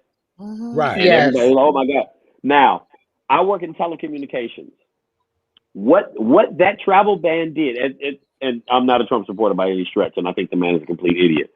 But what I will say, that travel ban stopped all of these immigrants from coming to the United States, taking all these high-paying telecom jobs. It got to the point where I had 3 contracts because all these immigrants that had poured in under the Obama era were forced out. So now Americans had a better opportunity to get these contracts. So I made a lot of money in the last 4 years. And when Biden got elected, they put those plans back in motion, and a lot of immigrants are coming in taking these jobs. Now, that's for me personally. I'm not a Trump supporter. I think the man was a toxic, but that one piece was beneficial for me. Now, Biden coming in office, making 11 million immigrant citizens, there's not enough jobs for all Americans, and now you're going to make 11 million immigrants. You know what I'm saying? It's 11 million more people fighting for jobs. I have problems, Democratic and Republican. I think no one side has an answer that works for the betterment of humanity all around. So I think a couple can disagree on GOP versus Democratic. Trump, like you said, Art, was a complete exception. But Right. there's good and bad on both sides. Let's face the reality. We can't keep increasing the deficit because then the value of the dollar goes down. But we can't completely ignore a completely group of people and leave them to fend for themselves. So I think nobody can be 100% either side. So yeah, I think a relationship can function because every side can come up with valid points that you can't argue. So I don't think there's 100% anything. So I think you can have a healthy relationship where you're divided because each side can stand on a point that is valid. Okay. All right, ladies, anything else you want to say with this before I let Chris unleash his favorite conversation?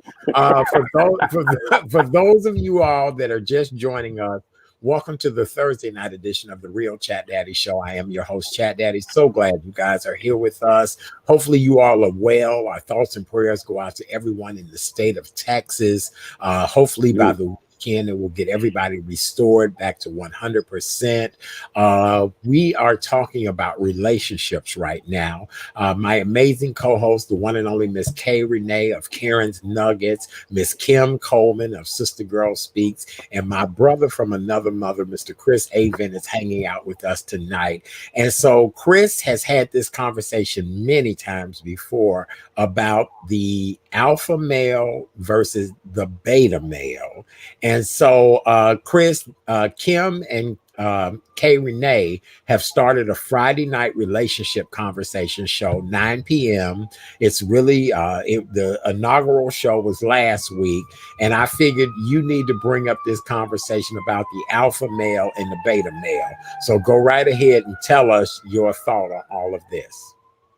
Yeah, okay. Well, it's bigger than my thought. I mean, it's a reality. What I hear from a lot of sisters when we talk relationship, and Art, you had me come speak to your group several times. I'm sorry, that last time before COVID hit. And I hear from a lot of women, well, Chris, why do guys do this and do this and do this and do this? And they're speaking about all men.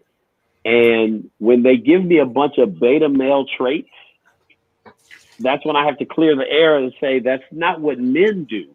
That's what beta men do. That guy that wants to lay on the couch all day and doesn't have the motivation to go to work. Generally, the deadbeat dad. These are beta male traits. I know a lot of men. I know a lot of men for a long time. No one in my circle does the things that these women describe. And when women say, well, how do you know the difference between the alpha male and the beta male?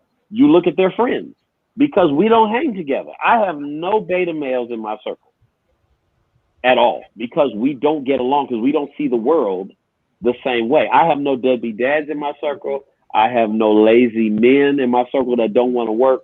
And I think where a big disconnect comes between men and women is we start categorizing everybody as being the exact same. And there's a huge difference between alpha males and beta males. Beta males they're majority beta males, and beta males are constantly the ones giving compliments. Hey, queen. Hey, beautiful. They're catering, giving. Versus alpha males are asking, hey, what do you bring to the table? How are you going to complement the relationship? So it looks different. And a lot of women seem to go for the man who's catering to them because it's easy. And then when that bites them, they're like, see, all men are the same. And it's like, but you keep going for that same dude who's giving you. And at some point, we all have to ask ourselves, why is somebody giving me so much when they don't even know me? At some point, we have to humble ourselves and go, all right, you're telling me I'm fine. You're telling me I'm the ish and I'm the best in the world, but you don't even know me. So why are you throwing so much my way before you get to know me? And we need to understand that no one should give us that much when we haven't given them anything. I don't owe you anything. You don't owe me anything. We're getting to know each other. But if you're constantly giving me compliments, and telling me I'm great and this and that, and making me feel like I don't have to do anything in return, there is no free lunch. There's something at the end of this that's probably not good for me. And we all need to understand that somebody that's giving you so much when you haven't done anything to deserve all of that, you're just getting to know each other. You got to understand that's going to come. There's a string attached to that. There's a rope attached to that. And I think a lot of people get caught up because they're taking and it sounds so wonderful. And usually that ends in tears. And that's a beta male trait that does these things. The last conversation that we had, there was a young lady saying that, hey, I dated this guy for 6 months and I didn't know he wasn't taking care of his kids. And I said, well, in 6 months of dating somebody, if you're truly into him and his kids, thinking that you have a future together, you should have been asking for photos of the kids. If he's saying, hey, this weekend I'm taking my son to get his hair cut, you should have been asking, hey, send me a picture. Let me see what that looks like. I'm taking my daughter to get her hair done. Send me a picture. If a guy was able to dupe you for 6 months about his kids, then you clearly weren't asking for information about the kids. You weren't showing information about the kids. What you were doing is he was catering to you and telling you how beautiful you are, maybe buying you, you know what I'm saying? There is no way you can deal with somebody for 6 months in the age of a camera phone and not have some kind of visual evidence of him spending time with his kids for you to know who you're dealing with. So if he duped you, what that says to me is you were focused on what you were getting from that brother and you weren't putting your interest in him and his kids, then that, the jig would have been up in that in the first month. You got your son this weekend, you got your daughter this weekend. Okay, send me a selfie of you and you know what I'm saying? That should be something easy to uncover. But if he was able to go for 6 months, that means you weren't even asking, like somebody just said, you weren't even asking the right questions to give. And I think we all need to understand you have to give to get. And betas and these weak men are trying to get and suck on, suck on what you have. And, they want you to co-sign for them because they can't do anything without you. You can sniff these guys out if you're actually engaged as much, if you're giving as much as you're getting. And I think it's really clear to understand that alpha men and beta men are completely different. So when I hear the conversation of why do all men do this, it's like, no, all men don't do that. We need to understand the difference. And I don't think all women are the same. Every woman isn't a gold digger, right? So we couldn't put every woman in that category. I think the biggest disconnect is we're trying to generalize both sides, and that's just not true. Okay. So I'm going to let both of you ladies respond to what he said. I'm just going to say this. I like a freak. Okay. So ladies, go right ahead.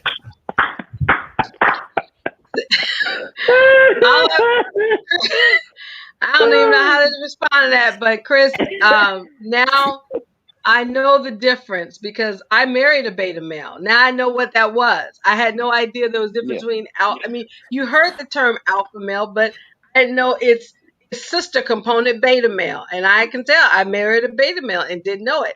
I seem to have attracted beta males. Now I know the difference. I will be more cognizant going forward. So yeah.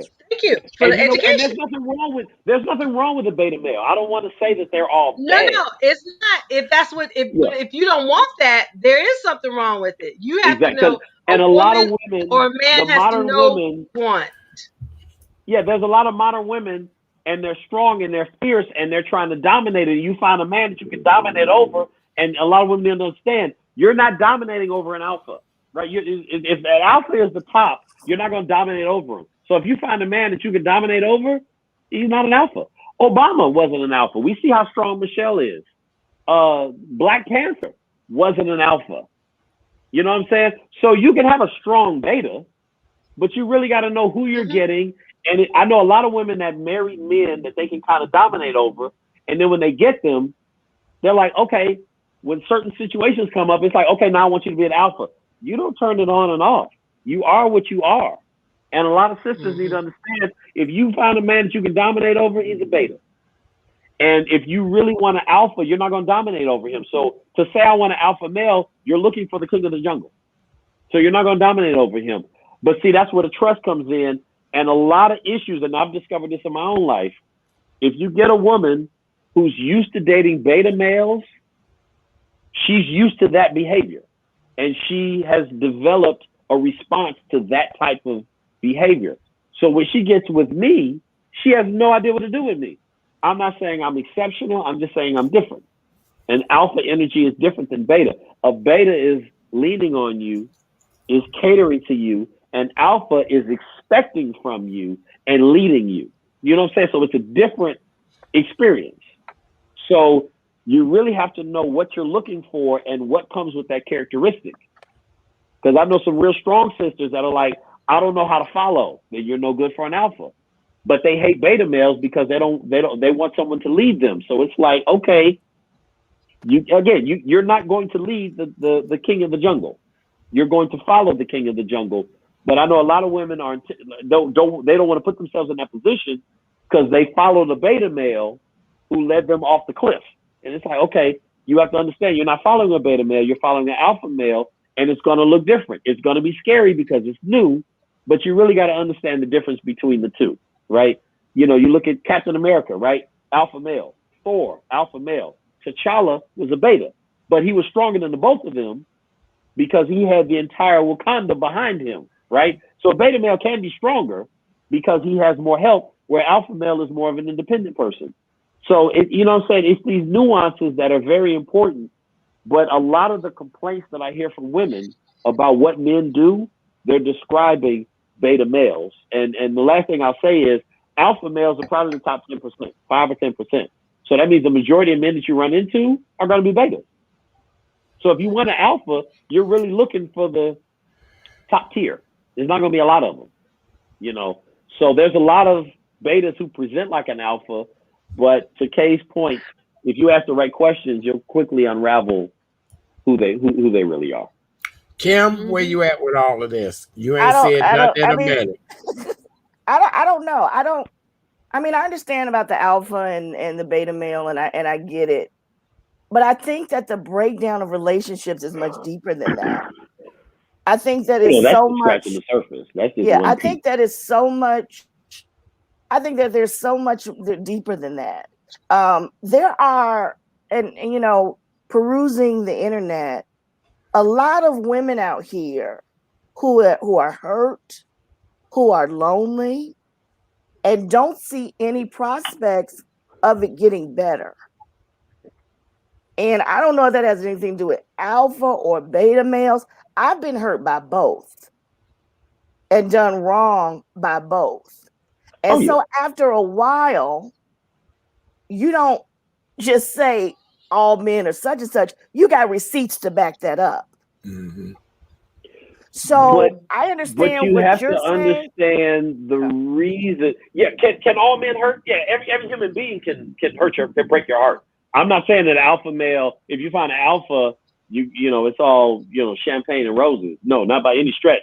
I'm just saying it's two different behavior patterns.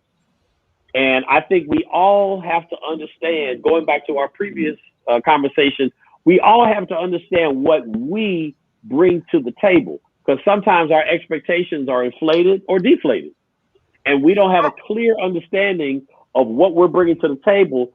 So when we're getting done wrong, and I'm not saying you, I'm just generalizing.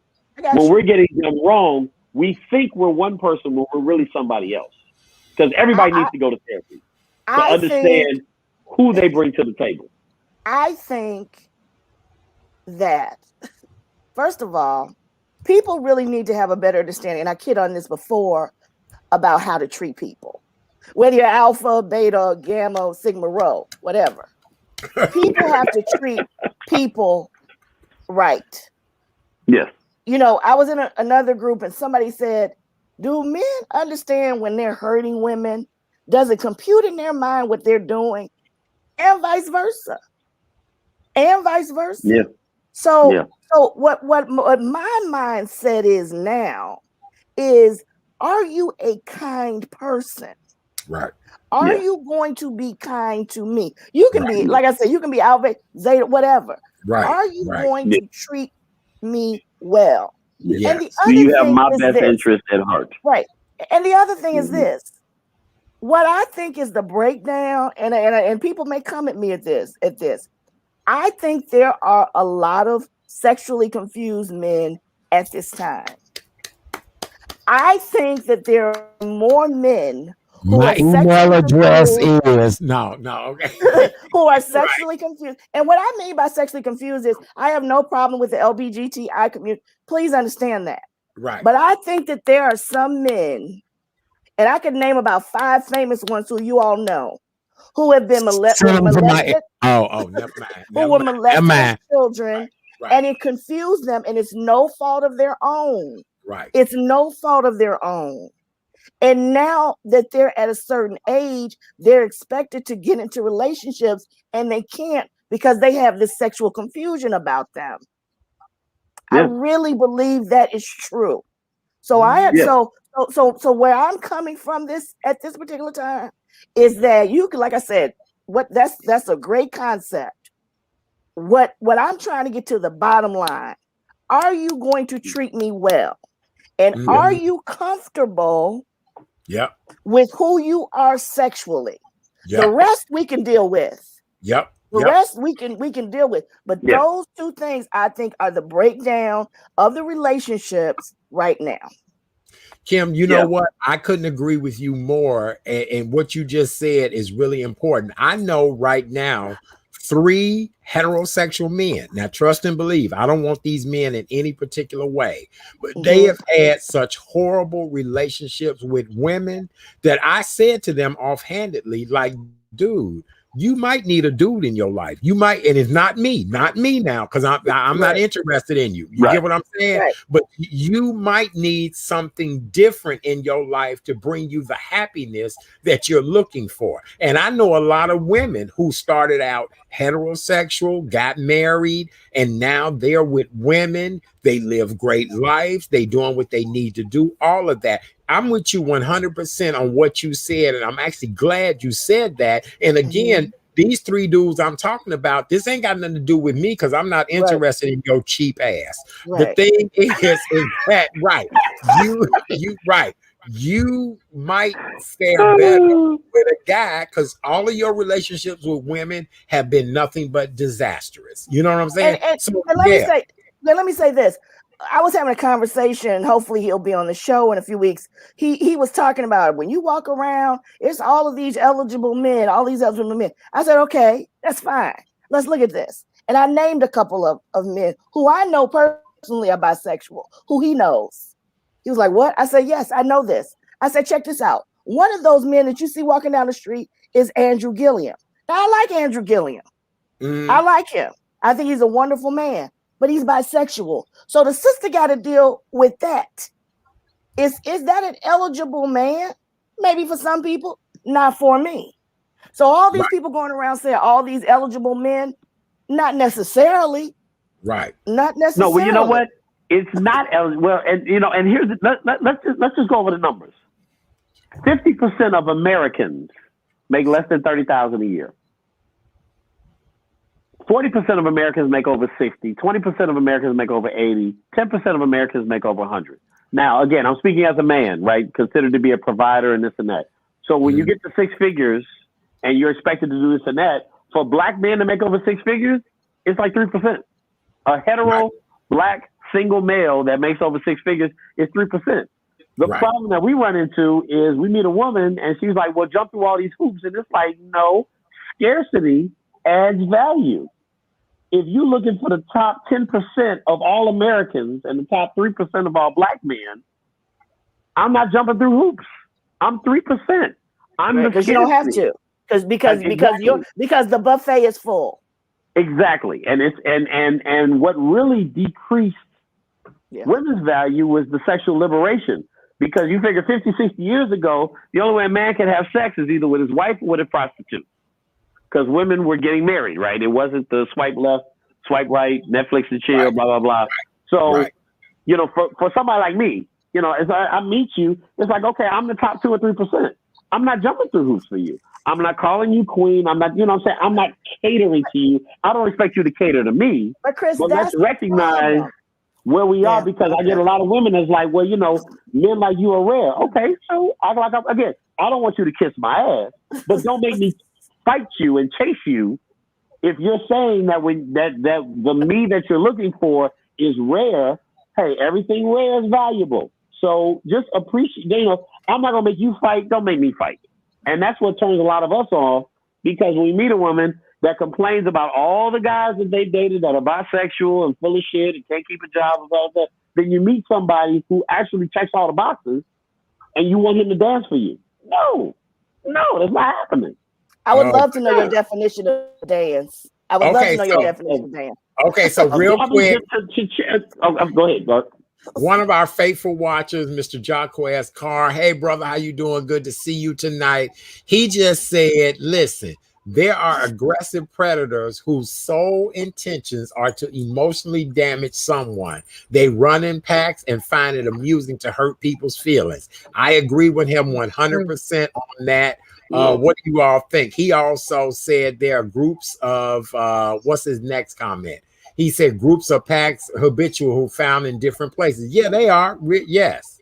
Yeah, and you know what? So little is made of verbal abuse, and psychology has said verbal abuse is 10 times as bad as physical abuse. Yes, but it there is. are no stats on physical abuse on both sides, both ways. I'm not trying to say anyway. I'm working on a documentary about a completely different topic, but I'm working with different psychologists and psychologists and therapists that talk about some physical lash outs on both sides are triggered by verbal abuse, but the verbal abuse is never quantified. Verbal abuse doesn't go in the police report. Just the physical side goes in the police report. Right. And 95% of the Black community has been inappropriately touched or been in some kind of situation in some way. So when you become an adult and someone starts verbally abusing you, you're tearing That's a trigger. That's a trigger. So it's a bad trigger. We need to get to the verbal abuse on both sides of how much damage it's doing. And a lot of things we run into is when you browbeat somebody, you don't know their history and how their parents browbeat them and how their ex browbeat them. So I think you make an excellent point about that emotional. This is what I said a moment ago. Like, we all need to go to therapy and understand who we are bringing to a relationship. Because most of us don't know. And I'll go from my own experience. In 2014, I went to therapy. I knew I had issues. I didn't know exactly what they were and how deep they ran until I went to therapy. So all my relationships prior to 2014, who I thought I was bringing to a relationship was not who I was truly bringing to a relationship. So, and when I was engaged, it wouldn't have worked out either way, but it could have been a little nicer had I known exactly. I wasn't mad at her. She was reminding me of my mother. Mm-hmm. And I think everybody, again, you need to know who you're bringing to a relationship, because I would say the majority of us, probably 90% of us, think we know who we are, but we really don't know from an emotional, deep-rooted place exactly what we're bringing, and how all of our parents and our exes and our influences and the kid that made fun of us on the playground in second grade, how that has changed and shaped who we are. We really need to get an understanding. Because if you don't know who you are, you'll never be successful in a relationship, because you don't know what you're bringing to the table and what you really want and what you really need. So Keisha Shavers has a great point. Hey, Keisha, I just love you, my darling. She says, you will lose money chasing women, but you will never lose women chasing money. Well, that's true, but you'll never have a woman either. I think Kanye had a verse that said, I'm either getting paid or getting laid, but when I'm chasing one, the other one's getting away. I can chase my money all day long, they won't give me a woman. I can chase women all day long, they won't give me money. I feel as if you are getting laid well, you'll chase that money, because that laying well will make you chase that money. Now, again, I was born in 1908, so I could be wrong. Well, but if you, I have several different contracts. If I was getting laid all the time, I wouldn't have the time, energy, effort, desire to do what I'm doing. So you can't. There's not enough time in the. And this is the thing. There's not enough time in the day to do both. And I'm talking about chasing. I'm not talking about having. Oh, K. Renee, huh? Chasing. Well, chasing, no. I'm tired. Yeah, there's not enough time in the day to what you make a priority is what you're gonna have. Okay. K. Renee, you've been too quiet this evening. You've been so quiet. You okay over there? Kay. Look, over there. You okay? You okay over there? You okay? Look, you okay? And my manicure still looks good. Right. And you still looking good, Chat Daddy. No, I'm listening. I am learning, because what all of you have brought with such value, because you're right. If you don't, you really have to know who you are first as a person before you can start looking at other people. Know who you are. And there are a lot of emotional triggers that you go through when you meet someone, when you're getting to know someone. And it's just, for me, I'm always about full disclosure. Sometimes that works against me, sometimes it doesn't. But at this stage of my life, I don't have time for bullshit. I just don't. And I'd rather, if a person knows what they're getting, if they don't like it, that's cool. No harm, no foul.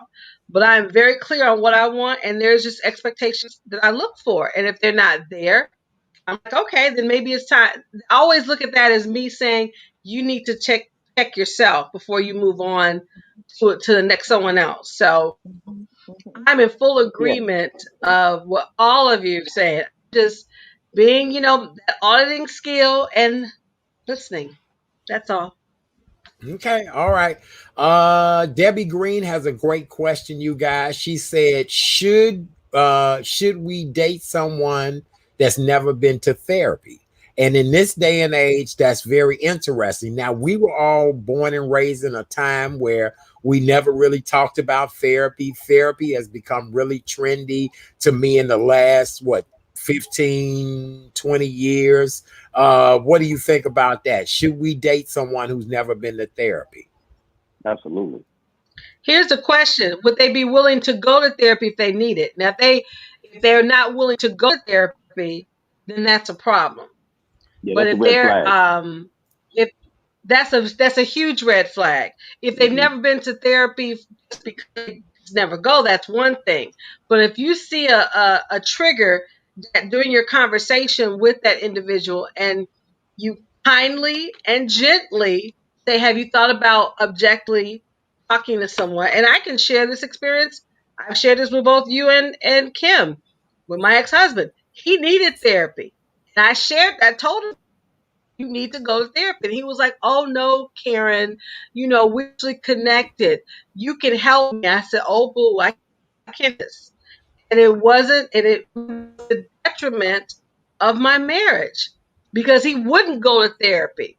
And that's a huge red flag. And I truly believe with all of us, there's nothing wrong with saying, I need someone to talk to work out these issues I'm having, because all of us have issues that we need to deal with. And if you're not willing to go help yourself, and if you notice in the dating and in the process that you're talking to someone and they're not willing to go, that's something to tell you, saying, hey, this person may not be the one I want to be bothered with. Mm-hmm. I think that's a first or second date question to say, have you, especially at 50, right? I think kids have issues as young as 10 years old. I think people should go to therapy every 5 years, starting from 5 or 10 years old. But if you're 40, 30, 40, 50, and have never been to therapy, there's a high probability that you really don't know all of your triggers and exactly how everything is affected. I'll give you an example. I have a very good female friend that I graduated 8th grade with. And she told me a couple of years ago that I made a joke at her expense in 7th grade. One boy was calling her ugly. I called her pretty. And I made a joke and said, well, let's compromise and say that she's pretty ugly. I was 12 years old. But this lady came to me, a successful lawyer at 49 years old. And she said she still remembers that. Yep. To give you an example of how something, I'm not going to say simple, but something, an off comment, if that can be something that stuck with her whole life, what about the abusive mother or father or boyfriend, or, say somebody actually made fun of her on the playground trying to be malicious. So I think if you date somebody, I think a good question is, have you ever been to therapy? And if someone says no at 40 or 50, it's like, okay, you have 50 years of experiences and issues, and you have no idea truly how they have affected you. And it's a taboo thing in the Black community, but we really need to start embracing that these are significant things, that you need to know who you are and what your triggers are, because you get into a relationship. And isn't it funny how people say, I always end up with the same kind of guy, or I always end up with the same type of girl? Yeah, there's a reason for that. There's a sound scientific reason for that. And if somebody doesn't know why, that's a red flag saying, okay, you don't know who you are and you don't know what triggers you. So you attract what you want, but actually you attract who you are. That's the deal. Thank you. You project. That's how people read text, and they interpret it based on who they are, not what you meant, but who they are. And it tells you a lot about an individual. Yeah. So I think everybody, if you really want to get into a relationship, find out who you're bringing to the relationship for someone else to deal with. Because one of my first date questions is, why are you single? What are your flaws? And what I hear a lot is, oh, well, I give guys too many chances. I'm too nice. It's like, that's not a character flaw of yours. That's not a flaw. That's, you know what I'm saying? If so that's what you think your only flaw is, then you don't know what your flaws are. So Chris, okay, no, I'm not going to do it. Go ahead, Kim. No, please. Go ahead. You want me to ask? Why are you single? Why are you single, Chris? I'm sorry? Why are you single? Overall or recently? Two different answers. Overall. They're two different answers. I'm serious. Overall. I've had two good women and I blew it. I was dating in my 20s. I was way too social in my 20s. I shouldn't have been dating. I shouldn't have been monogamous with anybody in my 20s. I wasn't ready. And they both went on, got married, and been married ever since. They were good women. I completely blew it. Recently, I'm meeting people who don't know who they are. And it's like, okay, we all have to be honest and humble. At this age, we have, 40, 50 years of weight on our shoulders, and we need to be honest with how that has affected us. And not everybody hasn't gone to therapy, so that means everybody can't be honest. And I find myself exposing flaws of theirs, and it's really uncomfortable because now they're thinking of their past relationships, going, "Wow, I guess I was the problem," to a certain degree in all these past relationships, and they don't want to deal with that, And I'm like, well, you need to go talk to somebody. I'm not being malicious, but what is black and white is who we are. We all have our trigger. I have abandonment issues based on how my mother treated me. I know that. So if I get with somebody who doesn't have my best interest at heart, I gotta leave you alone because that's a trigger for me. And if I'm taking care of me, and I'm trying to take care of you, and you're taking care of you, that's a problem for me because I'm like, okay, my job is to take care of you. Your job is to take care of me. If I'm taking care of you and you're taking care of you, then I'm out in the cold. And now I'm going back to my childhood of being abandoned again. It's not going to work for me. So, but I know that before I would lash out like it's personal. And what I've learned is some women have done that to me and they didn't do it intentionally. They don't know who they are and they don't even realize they're doing it. So instead of lashing out, I'm like, you need to go talk to somebody. If they're willing to, then we can work something out. If they're not, I have to leave them alone because psychology says if you care about somebody and they mistreat you, it's similar to physical pain. Yeah. Mm-hmm. So a therapy really gets you to understand you, but it gets you to understand what someone is doing to you. And I think the most, going to Kim said, the basic, the most respectful thing you can do to someone is give them your attention. And conversely, the most disrespectful thing you can do to someone is ignore them. Amen. And a lot of that goes on. That's psychology. Say it again. That's pure psychology. So when you're completely into somebody and they're treating you, like they could care less, expensive. It hurts you. So understanding that, and some people do it and they don't even realize they're doing it. So I think everybody needs to go to therapy, especially at the age that we are, where we have all this baggage that we're carrying. We really need to decipher it and see exactly how our past has shaped us, so we know what we need from someone else. And I think it's made me a better giver because I have a better understanding of what every human being needs. Another thing, as a man, it's like, some men are just too needy. Having a woman be nurturing is not needy. That's nature. That's the yin and yang of male and female energy. And a lot of females that are strong, we're like, well, you need too much. It's like, no, I need you to be a woman. You're so aggressive. You're so masculine in your energy. You've lost your feminine. And as a man, we're looking for feminine. No woman wants a weak man, alpha, beta, whatever. You don't want a sensitive ass man because you want that masculine energy. And a lot of sisters, I understand it, they had to become more aggressive because of, modern everything that's going on. But some sisters have become too masculine. And when the brother gets with it, it's like, okay, I need that feminine energy. I got enough masculine energy. It's like hanging with you is like hanging with my boy.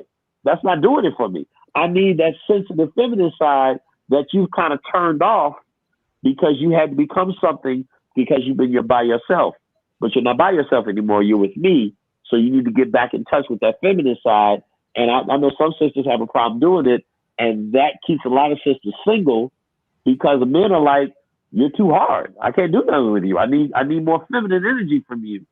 And you've disconnected yourself from that. I understand why, but you got to get back to that once you get a man back in your life. And I think, all this is a balancing act, right? Everything we're talking about goes on in every relationship. And you're trying to sort this out, but you need to sit down with a professional and sort this out in a controlled environment in a non-judgmental way with a professional who can help you understand exactly who you are and what your triggers are. And I think it's easier when you're dating somebody. Like, see, I know who I can dismiss immediately because I know what Chris needs. And there's some women that just can't be that. Okay, I can walk away from you because I know you're not healthy for me. But I can only know that because I went to therapy. Right. Okay. That's true. So our last two questions of the night. Jaquez Carr, he posted sexual addiction is usually is it up there yet? Let me see. Hold on. Yes, it Okay. is.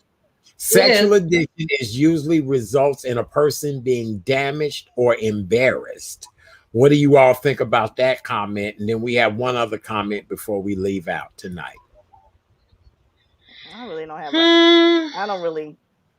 I'm not a therapist. I can't speak to. I mean, yeah, perhaps. I speak guess on so. that. I can't speak to that, Art. I can't speak to that.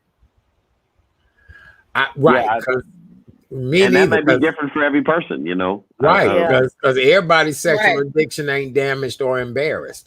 You're right. So, You got that right.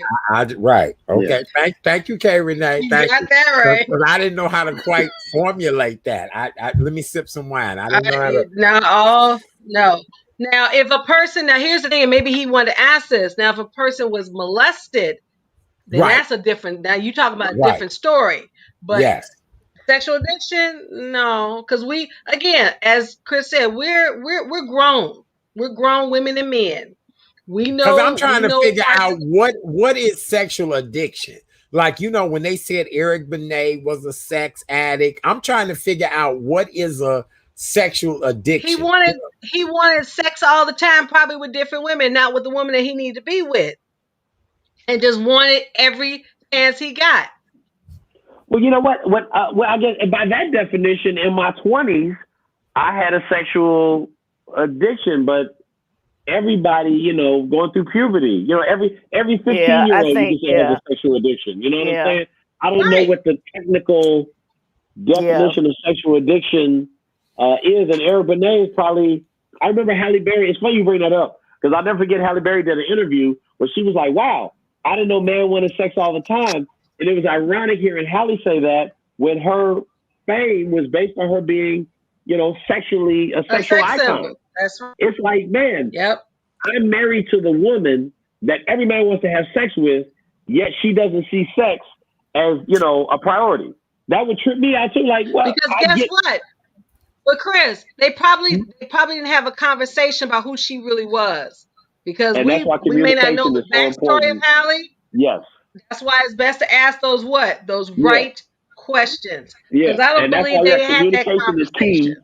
Because Halle be like, yeah, I'm a sex symbol, but I don't like sex like that. Exactly. I know people who are like that. I know people who are major superstars, and their sexual proclivities would just surprise you. You know what I'm saying? Mm-hmm. Yeah, okay. So the last and final question is from our girl Keisha Shavers. She says, sending love to you all. Question: if you are feeling someone and they're not feeling you, how do each of you handle rejection? Interesting. Well, actually, only one person would be rejected, right? In that scenario, the person. No, she asked how each one of us in this conversation. Okay. I'm sorry. It depends on how far I went, and this is why I think asking all these questions up front before you get too emotionally invested is crucial. So the rejection is if you don't qualify someone else early on and you let the good times get your emotions and feelings up, and then you find out that, oh my God, they have something that's a deal breaker for you when you got that emotionally invested, it's harder. So I think what people are calling uncomfortable questions early on will stop you from getting so emotionally invested so you're not as hurt. That's my opinion. Yep. It's very hard. It's very hard when someone kind of leads you on and then they pull the plug. That happened to me 3 years ago. And it's still mind-blowing that somebody could have been that cruel to me because I didn't deserve it. But there's mean people in the world. Yeah, they really are. You just have to keep pushing. You know, that's what I talk about at the end of every show that I do with you, Art. Pray, praise, and push. That's my motto. You got to keep going. But communication. I mean, if you ask a lot of chinks in the armor, to Kay's point about asking the right question, a lot of people can get exposed if you ask the right questions. But you can only ask the right questions for you if you know you. So I think the best armor you can have is full awareness, knowledge of self. Know who you are and what you need. And if you ask certain questions, you will expose their game. Because I'm an avid golf player, right? So you could get teamed up with a stranger and you're in the cart with them for 4 hours. And I've been teamed up with some white guys who clearly were uncomfortable. But, you know, as men just hanging out, you can't hang with somebody for 5 hours and be standoffish. Eventually, the you is going to come out. So I think the more you communicate, but you got to know who you are so you know what questions to ask that are specific to you. It's not about small talk. It's about, hey, I need to know this about you. So let me ask questions that will, you know what I'm saying, get me to understand the thing that I need. And then you can shift through the bull quicker before you get emotionally invested. All right. Very good. Anybody else want to respond to that, or everybody good? I think how I handle rejection, it hurts, and I get very emotional about it, but I also get philosophical about it. As I always say on the show, karma is a very patient gangster. So when you've given all that you can, and when someone hurts you bad, you just say, okay, you have to dust yourself off. But I'm a firm believer about karma. And if you're lucky, God will let you watch. Yep, I agree. I So, agree on that yeah. 100%. And as Debbie Green just said, actions speak louder than words. So I do agree Yes. with that 100%.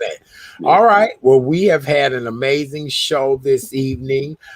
Kay Renee and Sister Kim, tomorrow night at 9 p.m. Central Standard Time, they are doing episode number 2 of their new podcast, which is about dating in the pandemic. Ladies, tell us what we're in store for tomorrow evening and how people can connect with you guys. Go ahead, Tomorrow Kim. we have a special guest tomorrow. We have the comedian Angel Gaines. She has been seen on Comic View. She's been seen on BET and toured the country with Adele Givens and George Wallace and Monique. And so we're excited about having her. I met her through Clubhouse. She's going to talk about alpha women and how it's hard for them to find men.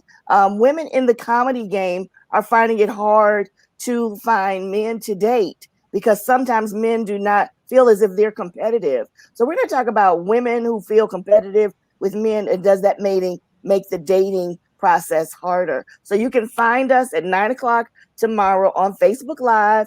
You can friend Kay Renee or myself, and we will be there, and hope you guys will join us. And thanks to everyone that joined us last week. Yes. All right. Very good.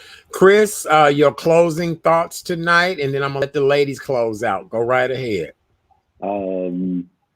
Self-awareness. I mean, what we've been talking about all night: self-awareness and understanding who you are, and understanding the different personality types on the other side. You know, if you're a man, understanding the different ladies. If you're ladies, understanding the different men. And like I said, the biggest complaint that I hear is generally reserved for beta male actions. Again, not saying that alphas don't have their flaws, but a lot of the flaws that I hear are betas. Don't constantly accept things when you know you're not giving your all. Then it's not genuine. Very good. All right. Sister Kim, go ahead with your closing thoughts tonight. Well, first of all, my prayers go out to the people in Texas, of course. I also want to give a shout out to Senator Bob Dole, the former senator. He has been diagnosed with stage 4 cancer. And although I did not agree with him politically, he is a very kind and decent man. I had the honor of meeting him a couple of times. So my prayers go out to him. So I just tell everyone, first of all, Chris, it was great to be on the show with you. Hope you will accept a call from Kay Renee and I, that maybe you can be on one of our future shows. And I just want to tell everyone to keep praying to God, pray to him, pray without ceasing, as the Bible says. Praise him for what he's done, praise him for what he's going to do, and then push towards what you want. Faith without works is dead. And it's been a pleasure, and I had a lot of fun, guys. Very good. All right. Madam Kay Renee, go right ahead with your closing and final thoughts. Well, first of all, the Grand Poobah interviewers, as always, I love you. Thank you so much for giving me and Kim the opportunity to speak our voice. Chris Avant, I have no words. I have actually two words: kind and authentic. That's who you are and real. At the third. So thank you for sharing your story and your perspective. And as always, everyone knows I do my nuggets, and this nugget is from my spiritual mom. Said, remember, your life may be the only Bible that someone else reads. And this is Tell It Like It Is Thursday. Hashtag drop that mic. Hashtag remember, your life matters. Never forget Very, that. very good. All right. Thank Well, you very much. yes, absolutely. The one thing that we did not do tonight and we normally do on the show, we're in the midst of a global pandemic and we want to remind you guys the importance of wearing your mask. I forgot to tell Chris to bring his mask, but he got it. Okay, very good, very good. So my mask tonight says I'm smiling. It is National Wine Day, and I have completed a bottle. So, look, we want to remind you guys to wear your mask. Make sure you cover your nose, your mouth, no gaps, no anything. They're telling us to wear 2 masks now to be very careful. That is the most important. Oh, Kim, I love your mask. What does it say I tonight? love it. Goddess says goddess. Goddess. Oh, that's Yes. so cute, Kim. That is I'm very, looking very for my cute. God, my Zeus. Yes, amen, amen. I get it. I understand. So yes, make sure He you could be wear your A mask. through Z, A through Z kind of man, Alpha through Yes. Zeta.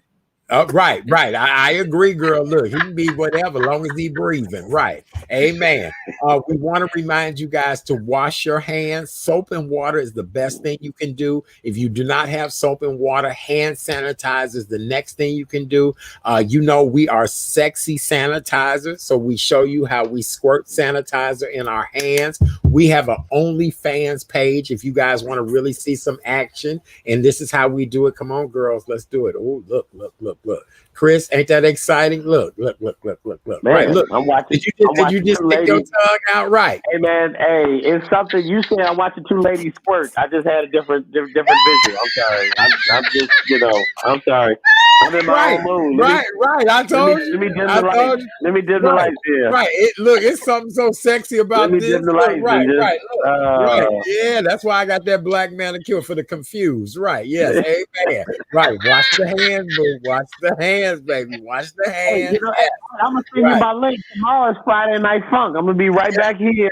Yes. Playing some house music tomorrow night at 8:00. So come get your fix for an hour before you turn in. Before you tune in to the girl. Okay, That's good. right. We'll do that. Right. Yeah, we get there. Social That's distance. awesome. Come on, ladies. What do we do? 6 feet this way, 6 feet this way, 6 feet that way, and 6 feet that way. Whatever you do, make sure you social distance. We also want to remind you guys, if you're not feeling well, keep your ass in the house. Don't nobody need you to come to work. Don't nobody need you to hang out at the club. None of that. If you're not feeling well, keep your ass in the house. That's the most important thing you can do to help curb COVID. How about that? Okay. So tomorrow night at 8:00, Chris Avant is going to do his live music that he does, some of the best music ever. And at 9:00, K and K are going to do their relationship discussion. I have a date tomorrow night, so I may pop in for a few minutes. Yes. All right now. Yes, honey. Yes. Right. Look, I ain't Ask dead. those questions, Art. Make sure you ask the right questions. No. This is a regular, honey. This is a regular. Right. Okay, gotcha. Is this a standing appointment? This is a standing appointment. Yes. Look, ever since I was a teenager, Friday nights are my most fabulous nights. I've always loved Friday nights. So yes, my date is COVID approved and all of that. Yes. Okay. All right. Yes. Be home by 12 and no drinking. Oh no, honey. I ain't even got to leave home. So yes, amen. Yes. All right. Okay. Debbie Green said, great show tonight, honey. I don't leave home for these dates, honey. These dates come to me. Right. They come in bubble wrap, honey. They come right. Right. Uh, Hey, booty call is the norm now. Booty right, call is the right. only way to go. Right. Our beloved Wamelda said, great show tonight. Have a blessed weekend. We Thank you, Miss appreciate you. Wamelda. Thank you. Debbie Green said, great conversation tonight. We love you, Debbie. We appreciate you. Thank She you, said, Miss Debbie. Debbie. cheers to us all. This was a great conversation. To all the It was other great. people Yes, we on our was. other social media sites, we appreciate you guys so very much. For more information about yours truly, all you have to do is go to therealchatdaddy.com. Therealchatdaddy.com is my website. Coming up Monday night on the show, we'll meet a couple, husband and wife.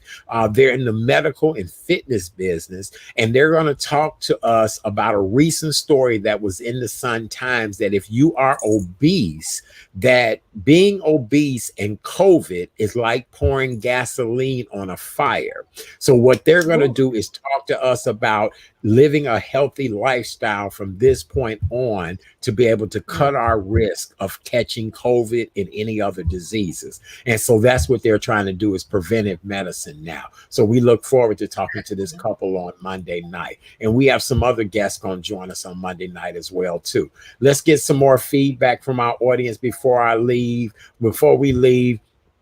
Candace Lewis, we love you, Candace. She said, great Yes, show. Miss Candace. We appreciate you. Thanks, Miss Candace. Candace is a Johnny Coleman baby as well, too. She is. She is a Johnny Coleman baby. Yes. That's right. Uh, Keisha Shavers, we love you, Miss Keisha. Thank you so very much. Thank you, Miss Keisha. And Debbie Green just said to us, Pisces season starts tomorrow. Really? Pisces That's already? right. Boy, That's right. boy, oh Yes. boy, Starts oh tomorrow. boy. Yes. Yes, All it right. does. Very good. Well, on behalf of my brother from another mother, the one and only Mr. Christopher Avent, Senior, we appreciate you, sir. Brother, you always bring the funk. You really do. You bring Yes. you bring it like no other person. And on behalf of both of my amazing co-hosts, Miss Kim Coleman, aka Sister Girl Speaks, we just love and adore you. Have a wonderful weekend. We appreciate you. Oh Lord, did we lose her? Oh, she must have died out. Right. She I didn't deliver. She must have died out. And the one and only Miss K. Renee. For more information about K. Renee, all you guys have to do is go to Karen's Nuggets of Knowledge.com. You'll find out more information about her. We appreciate you guys so very much. God bless you all. Have a wonderful night. Chris, you did the damn thing. That's all I can say. Yes, you That's all I can did. say. Thank you. We'll talk to you guys on Monday night. Be safe, my beautiful friends. Peace out. Talk to y'all later. Bye. God bless. Bye. Bye.